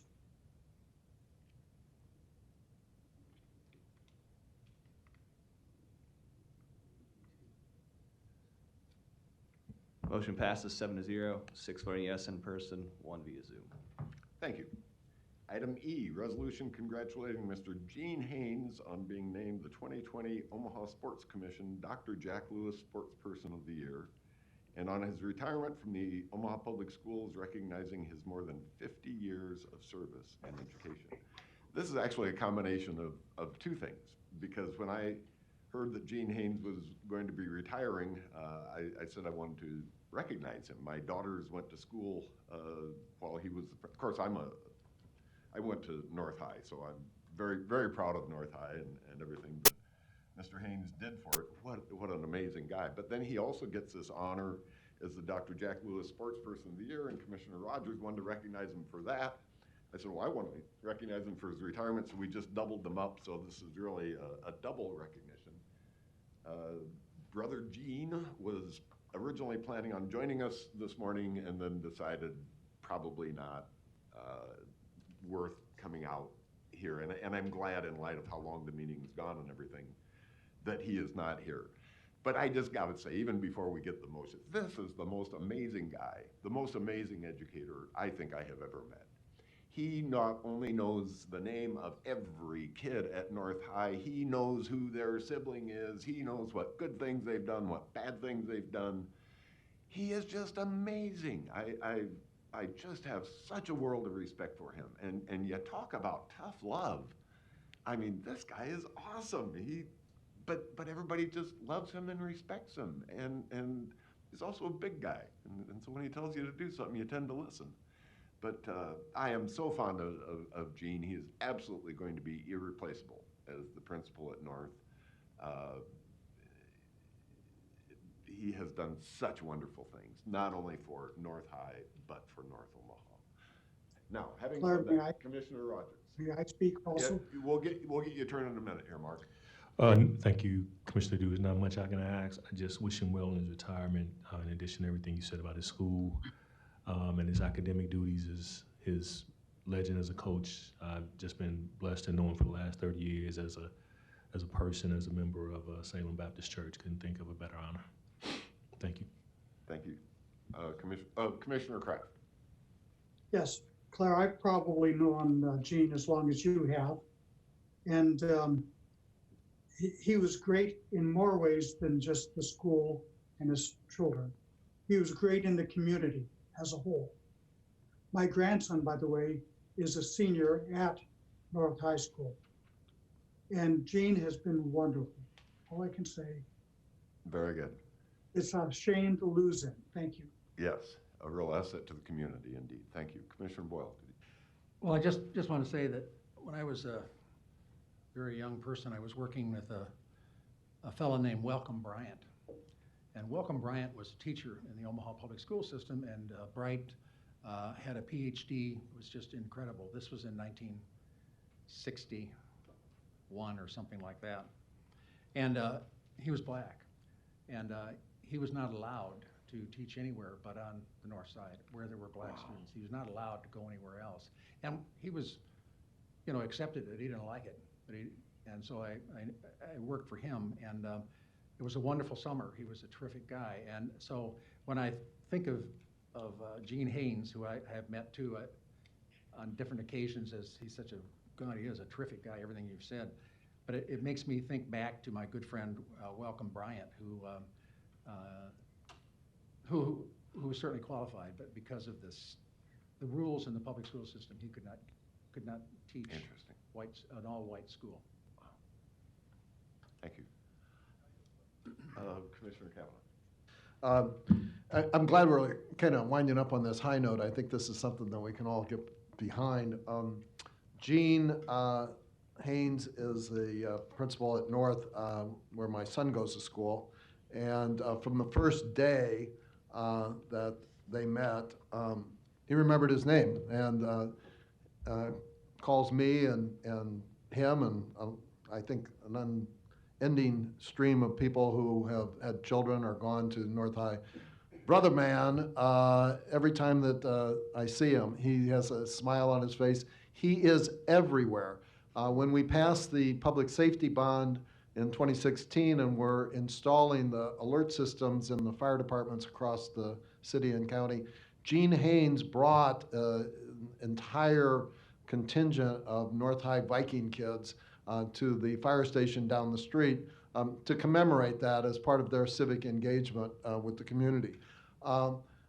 His athletic prowess is legendary, and what they have done at North High in terms of making it the premier STEM school in Nebraska at the Haddock Center is truly remarkable and happened under his leadership. So that now the North High Science, Technology, Engineering, and Math program leads the state in graduates going to elite universities around the country and studying architecture, engineering, and a whole host of hard science subjects. We are going to miss him. I'm hopeful that he stays in the community. His contribution has been incalculable in so many lives. And I just want to say, brother man, I hope you're watching. Congratulations on you for all your years of leadership and your contribution to the children of Omaha. Thank you, Dr. Haynes. Thank you. And with that, we actually don't have a motion yet, I don't believe, do we? Did I call him Mark Kraft? Yeah. Okay. Okay. Motion by Commissioner Borgeson, seconded by Commissioner Rogers to approve item E. Could we please vote? I vote yes.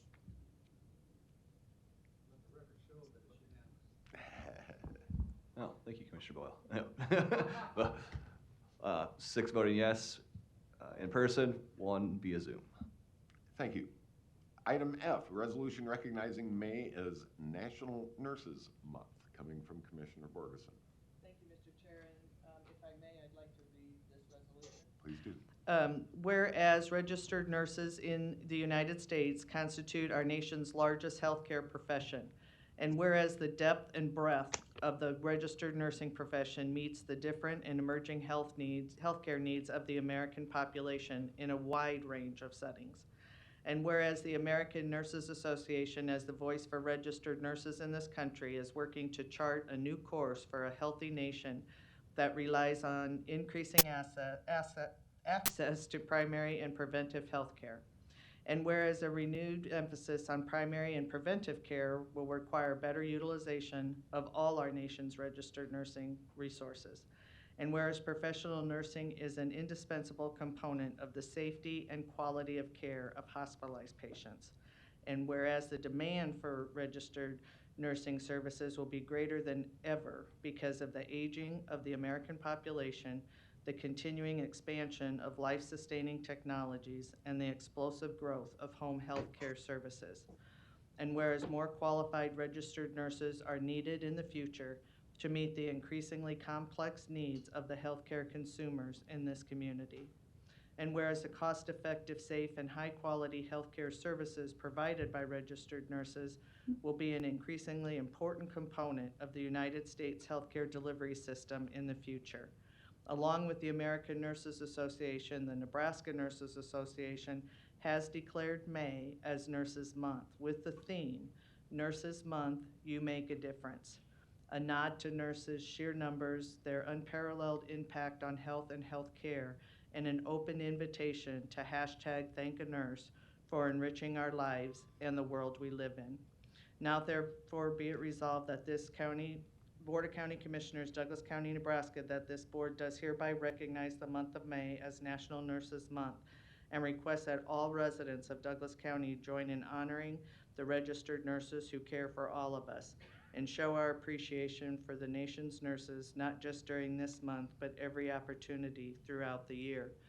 And if I just might add a few comments, to me, this is just a superb time to be recognizing not only nurses across the country, but our nurses here, right here in Douglas County, of the spectacular job that they have done over at our health center, at our community mental health center, at our general assistance primary health care clinic, at our health department, at our jail, at corrections, at our youth center, our employee health. I mean, it just goes on and on and on, the work that they have done just in normal course of business, but during this pandemic. And I just want everybody, if you get a chance, to really do the #ThankANurse this month, because they have done a spectacular job.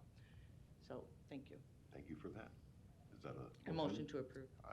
We have a motion by Commissioner Borgeson, seconded by Commissioner Boyle to approve item F. Would anybody else like to address this before we vote? Okay, may we please vote? I vote yes. Thank you, Mark. To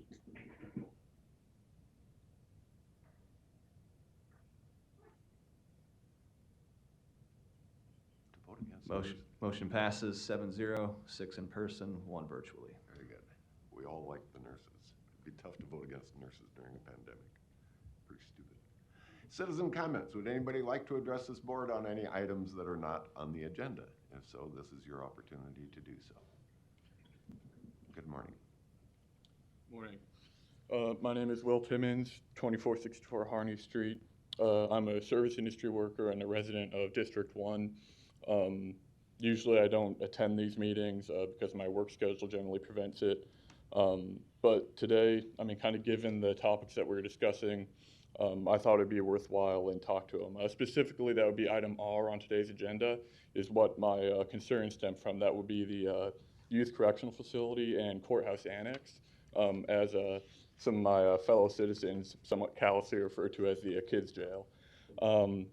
I personally, as a resident of Douglas County, can't speak in favor of any project that during a time of global pandemic would tie up much needed county liquidity in a building project that we don't really need. And it could stand to endanger the lives due to administrative and capacity issues, as what happens with, any new institution. There's a period of feeling out, and it can endanger the lives of the people that it purports to help. I think that moving forward with this project in any capacity would be ill-advised. I think it would be the best move by this Board of Commissioners to table this project until such a time as we have a more stable civic footing and we can really delve into more the minutia of what it's going to take to get something like this that will work well, because something that'll work well is not this project. Thank you. Thank you, Will. Appreciate it. Would anybody else like to address this group during citizen comments? Yep. Okay.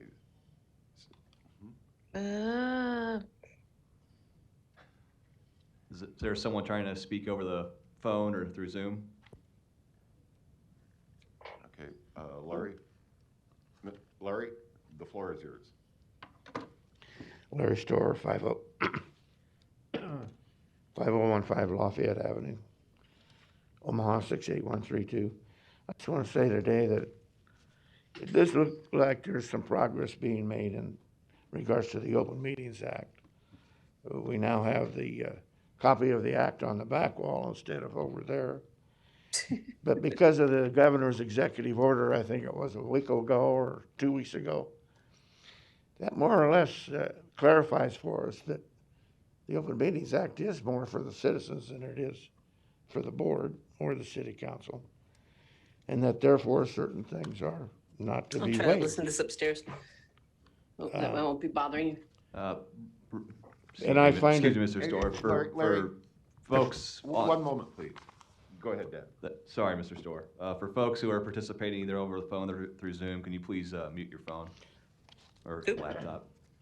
Somebody's bleeding through. Excuse me, Larry. Please continue.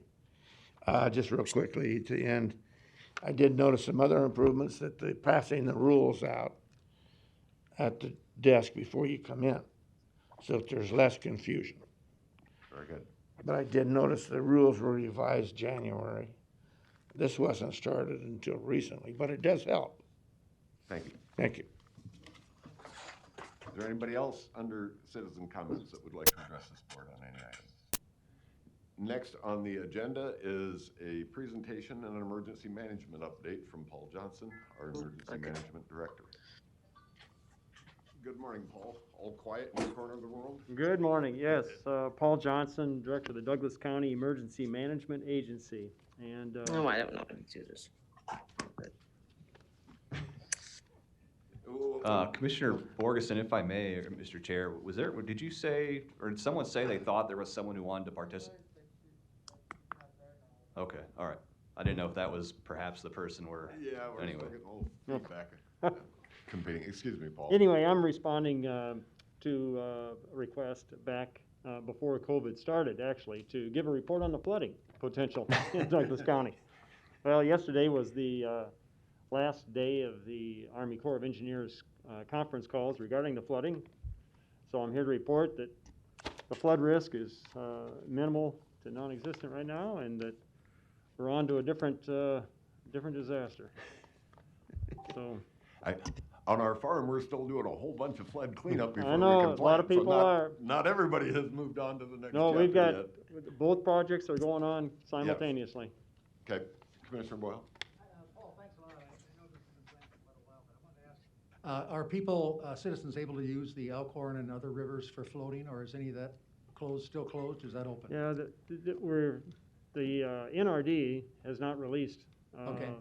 the waterways yet and the access points, so. So the answer is no? No right now. Okay, that's fine. But there are, people do go to other places Yeah. to enjoy that, so. Thank you. Thank you. That was brief. Very good. Yeah, who cares about flooding? That's old news.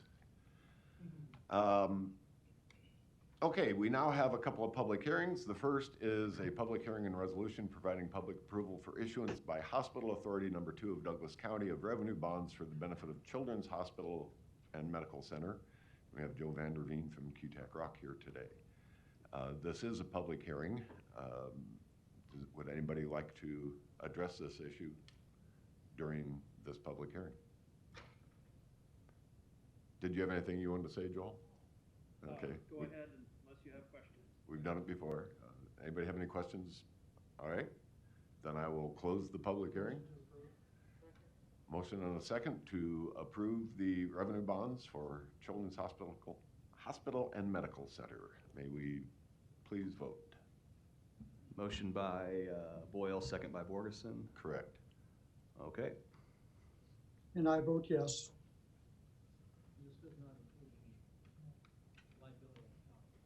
Right, right. Commissioner Rogers.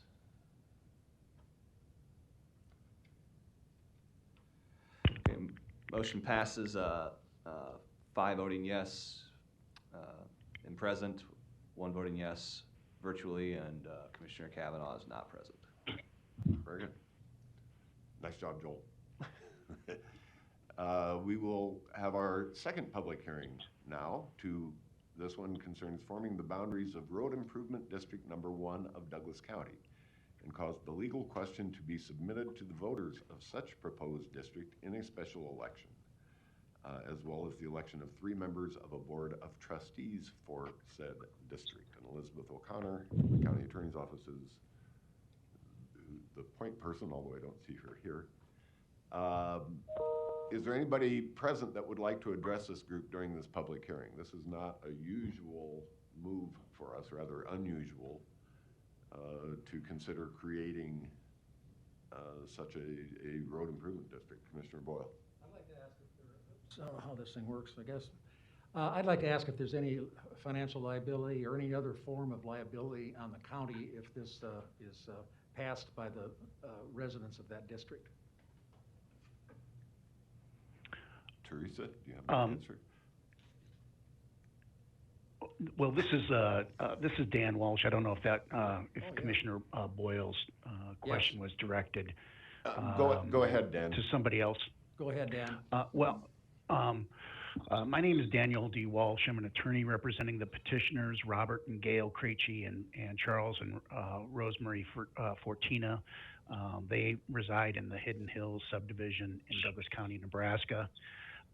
In answer to Commissioner Boyle's question, no, the purpose of forming this Road Improvement District Number 1 is to avoid having the county have any responsibility for the construction of this. If you were to approve the resolution that is before you today, the voters, and we hold this special election that's scheduled for July 14th, and the voters approve it. The statutory requirement is 55% of those voting. We've submitted today, as part of your packet, 11 separate letters from the property owners of this 18 lot subdivision, or 60% of the people in that subdivision in favor of the creation of this road improvement district. Then once it's formed after the special election, then the RID, the Road Improvement District, will enter into an agreement with DA Davidson for a bond issue to be issued by the RID and not the county. And so that would provide funds to pay the county engineers for a 3-inch asphalt overlay for the Hidden Hills subdivision, and that bond issue will be repaid by the residents of RID through special assessments levied against the property owners within only the Hidden Hills subdivision, and possibly by some additional taxes that levied by the RID. But there's no liability or cost to the Douglas County or the Douglas County taxpayers. Mr. Welsh, is there any who's going to maintain the road after it's constructed? Who's going to plow the... I believe the maintenance of, I mean, the county has been maintaining this road since these roads were constructed in 2003. So the county has been, I think, crack sealing and filling some potholes. And my understanding is that will continue. Okay. But if not, then certainly the RID would. Okay, thank you very much. I appreciate that answer. Thank you. Commissioners, Dan Kudelek, Douglas County Engineers Office. Can you hear me? Yes, Dan, go ahead. Mr. Walsh advised you very well, better than I could, as far as the financing of it. We have been, of course, dealing with Hidden Hills for a number of years. I think starting in 2014, actually, been in discussion with them. We sent that neighborhood, like we do other neighborhoods, unincorporated neighborhoods, at a point when we feel the roads are beyond what we consider routine maintenance, which is basically patching potholes and minor maintenance issues. And we've been working towards this end for a number of years, and we feel this RID concept could be used not only in this case, but in future situations which are similar to this. We have a number of these unincorporated neighborhoods throughout Douglas County. We are hopeful and have great faith in entering into this type of an arrangement of kind of putting an end to some of these very difficult situations. We will continue the routine maintenance in Hidden Hills, just like we are in all the other unincorporated neighborhoods. But at some point, we hope about 20 years from now, someone will be getting a letter out to this same neighborhood and saying, you know what, it's beyond the routine maintenance. You're going to have to get it back to a standard where we can go in and maintain it. So we support this wholeheartedly. Thank you. Very good. Thank you, Dan. Appreciate your input. Commissioner Kavanaugh. Yeah, I want to thank the County Engineer's Office for the information they provided me in the background on this. I think, you know, essentially allowing our citizens to vote on whether or not they want to tax themselves is a perfectly legitimate thing. That's what's, I think, happening here, and with no liability for the construction of, I think it's under a mile of asphalt road at about 190,000. It seems like you know, a good exercise of our authority to allow them to go forward. And so I'd say that we should approve this forthwith. Thank you, Commissioner Kavanaugh. Commissioner Boyle. Yes, ask Mr. Welsh, is this something that can be done inside the city limits? I'm not familiar, how do you say Hidden Valley in French? Because that's France for me. No, seriously, I just want to know if this kind of RID or something like it is available to city residents, if you know. Yes, well, this is Dan Walsh. Yeah, I believe that under the city ordinance that you can form what is known as a paving district. But that's. You saw Brianna's chat. She doesn't have a mic today, and she thinks that we're waiting for Eric, but she was inviting anyone who has comments that they want to talk about with the group to bring them up now. This is County Clerk Dan Esch. I'm sorry, Miss, I'm not sure who's speaking. I'm just wondering if everybody is still, if this is statewide, that we're recommending 14 days of quarantine for all out-of-state travelers. No, people coming in for various events that people are trying to do, or Nebraskans that are traveling to go fishing somewhere and then coming back. Are we consistently doing that? What's our message? I'm so glad you asked that. Actually, I sent that question to Alicia this morning. I had a long talk with somebody, a police officer in Shatter. I'm thinking and guessing from Mara that Dan Walsh has answered people's questions. I hope that anybody else have any further questions for him that maybe we don't need. Okay. That much anymore. Did anybody else have If anything? I may comment. Commissioner Kraft, go ahead. Yes, when I was on the city council, we approved an item very similar to this, whether it was called pavement district, improvement district, or road improvement district. But we exercised this many times with neighbors who wanted their dirt or rough, unimproved street improved. So yes, the city does it. All right, thank you. Commissioner Boyle. Mark, thank you very much for the history. I'll tell you why I'm asking the question. I am going to explore, and if it's possible, I'm going to bring it to the county board. I think all of us have noticed all the trees that are not living, that are still standing in yards and so forth. And I take the North Freeway quite a bit, and I get off on the Hamilton exit, and there's a house that has my God, it must be an 80-foot tree.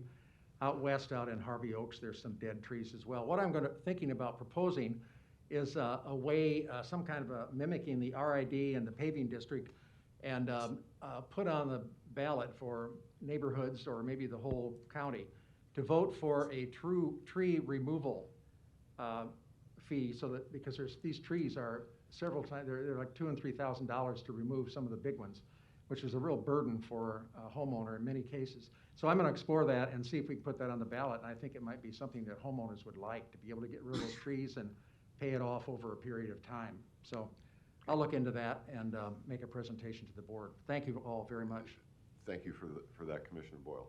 Is there anybody else that would like to speak during the public hearing about creating Road Improvement District Number 1? If not, I will close the public hearing. Second. I have a motion by Commissioner Borgeson, seconded by Commissioner Boyle to approve item B. If there are no questions or comments, could we please vote? Oops, I vote yes.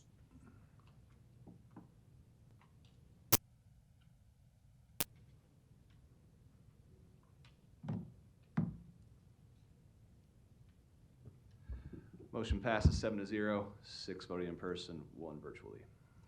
Thank you for Thank that. you. We move on to the Finance Committee and the budget report. PJ or Mike, did you have anything? Well, we met this morning with Joe and had a short talk with him about what's happening. Joe, do you want to come on up and just make a comment about what you suggested, so that it's on the record? And I hope it's not premature, or I don't know if you've cleared it with other commissioners, but I don't think anybody would object. Why don't you talk about the calendar a little bit, what you're thinking? Yeah, the majority of the departmental budgets are in, but in talking with Claire and PJ and Mike, I think we're going to slow down the budget process and not go for final approval of the budget till probably sometime maybe August or early September. That will allow us to see what the June 30th property tax receipts are, and see, you know, what percentage of those come in, and see if there's going to be an issue with our receipts or not.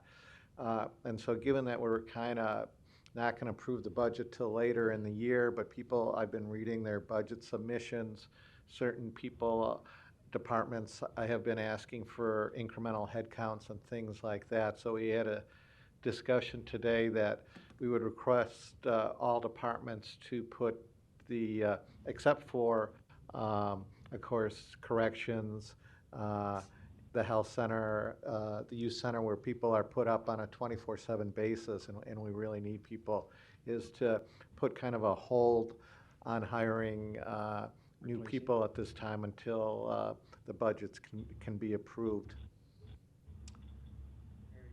Yeah, that's it. And also the replacing of employees too, as well, when they come up, that they're not, we're going to put a hold on those.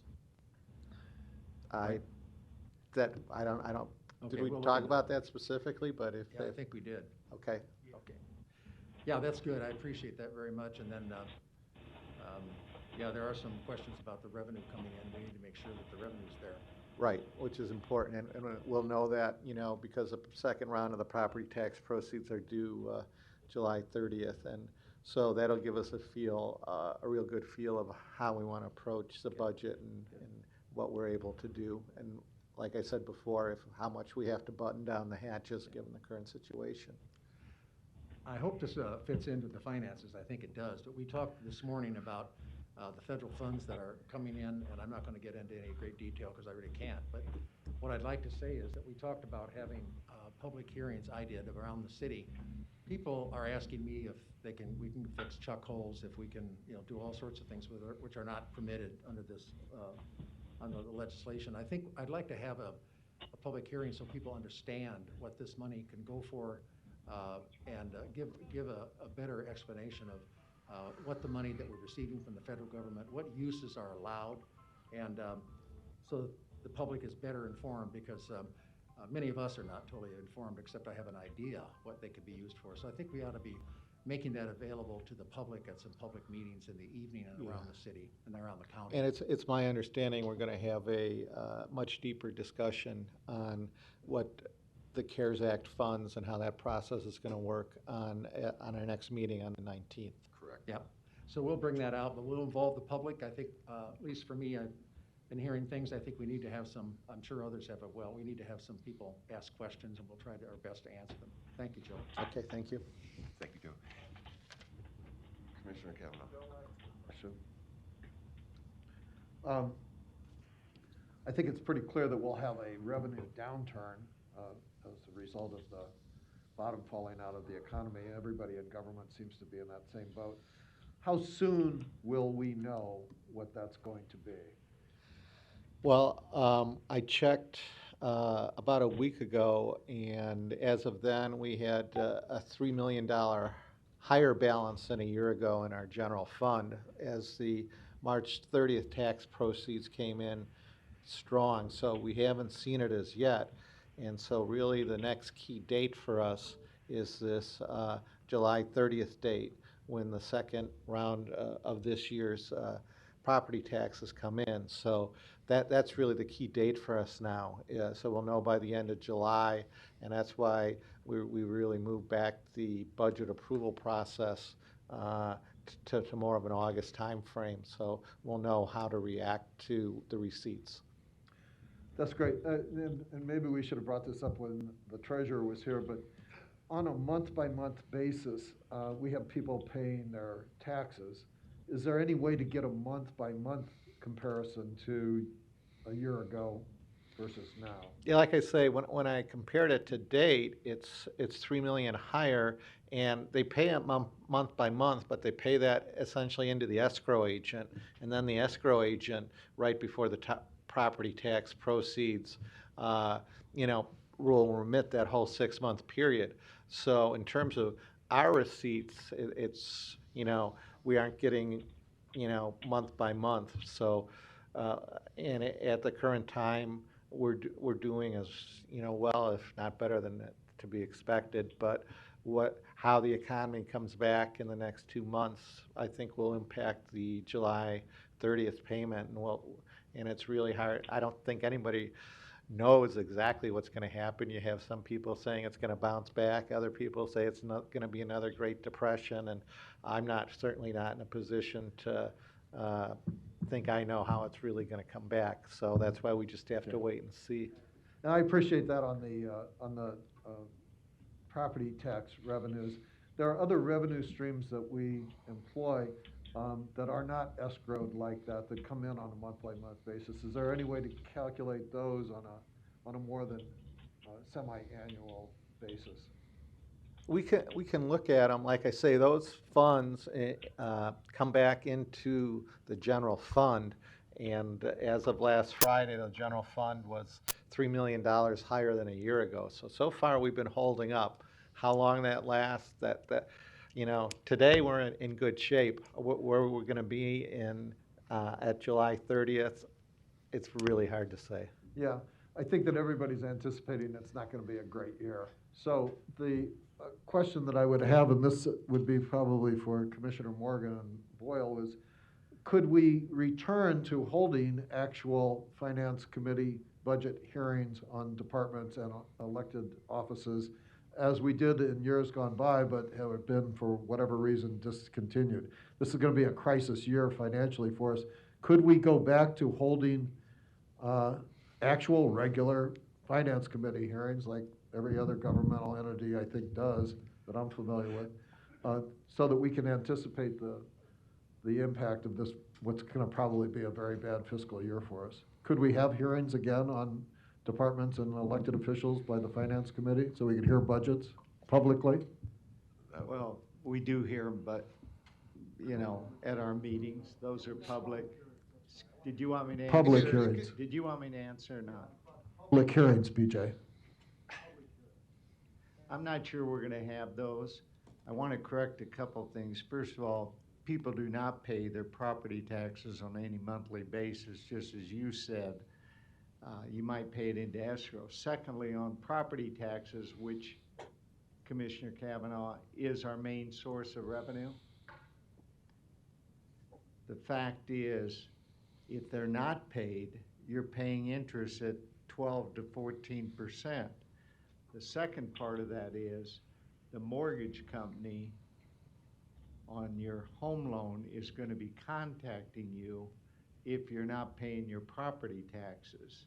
So I think our source of revenue, unlike the city, which has a serious problem because sales tax revenues are down certainly with the purchase of cars or clothing or other items. And then the other thing that for sure is gonna continue to be down, not just in the short term, but long term, is the restaurant tax, which is a big source of revenue, and I think it's close to $30 million. For the city, yeah. For the city. So some of those entities,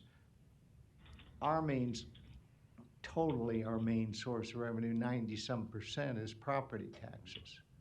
In terms of tax revenue, we get a fair amount of money from fees, but in terms of tax revenue, you're correct. It's primarily property tax, yeah. And as far as the budget hearings, I think we'll be discussing how best to do those under the circumstances that we're facing and continue to have discussions about it.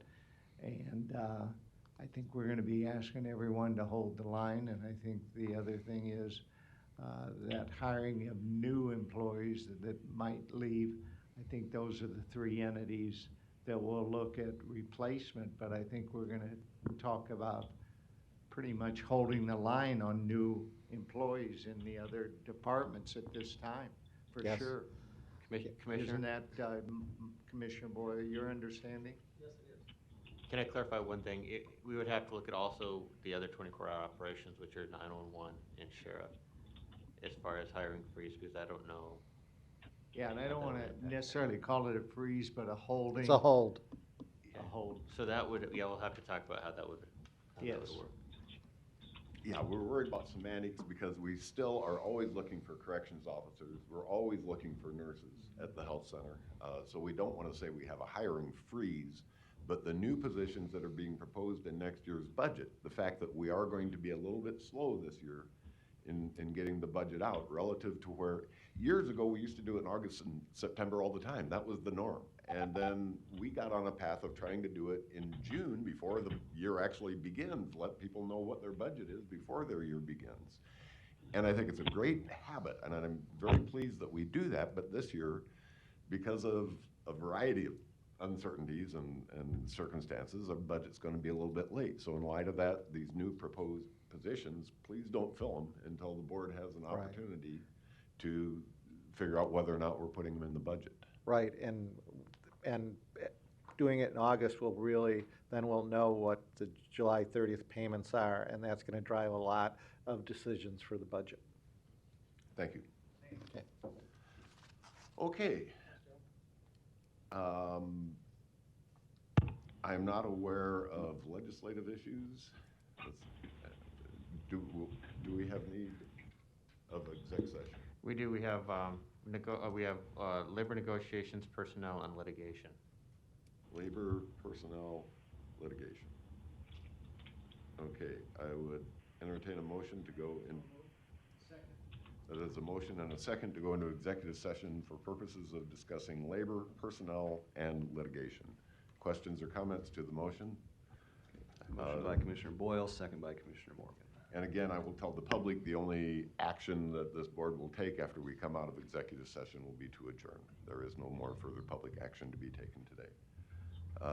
May we please vote on recessing to executive session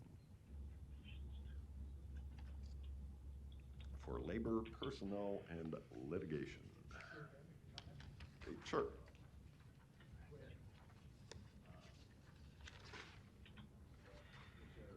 I vote yes. Commissioner Morgan, are you voting? Yes. All right. Motion passes 7-0, 6 person, 1 person. Thank you. Commissioner Boyle? The comment I have to make is I really like this new system. It's really pretty cool. And I want to thank the building commission people who put all this together. It's dynamite. Thank you. Very good, very good. Looking forward to it. Thank you.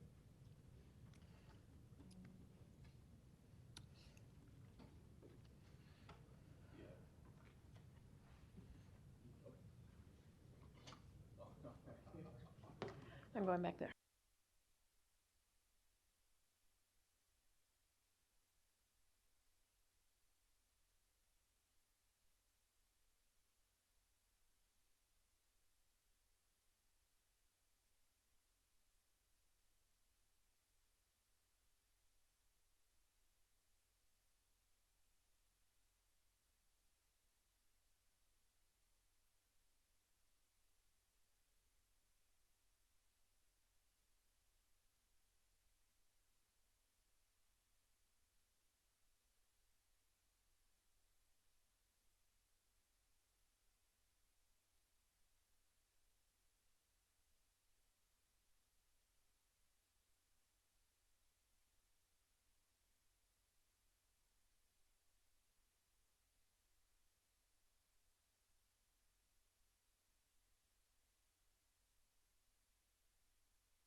have a quorum present briefly? Well, we'll have a quorum without him. And we still got 3. Where's the 4th? Okay, here, we have a quorum present. We have a motion made by Commissioner Boyle, seconded by Commissioner Morgan to reconvene from our executive session on personnel, litigation, and negotiations. We are reconvening from that and adjourning. That's the motion.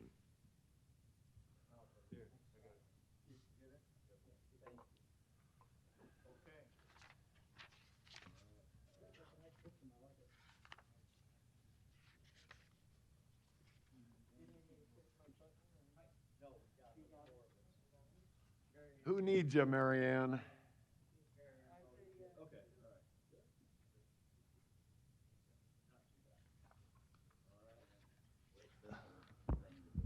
Motion passes, 5 voting yes in person, 2 not present.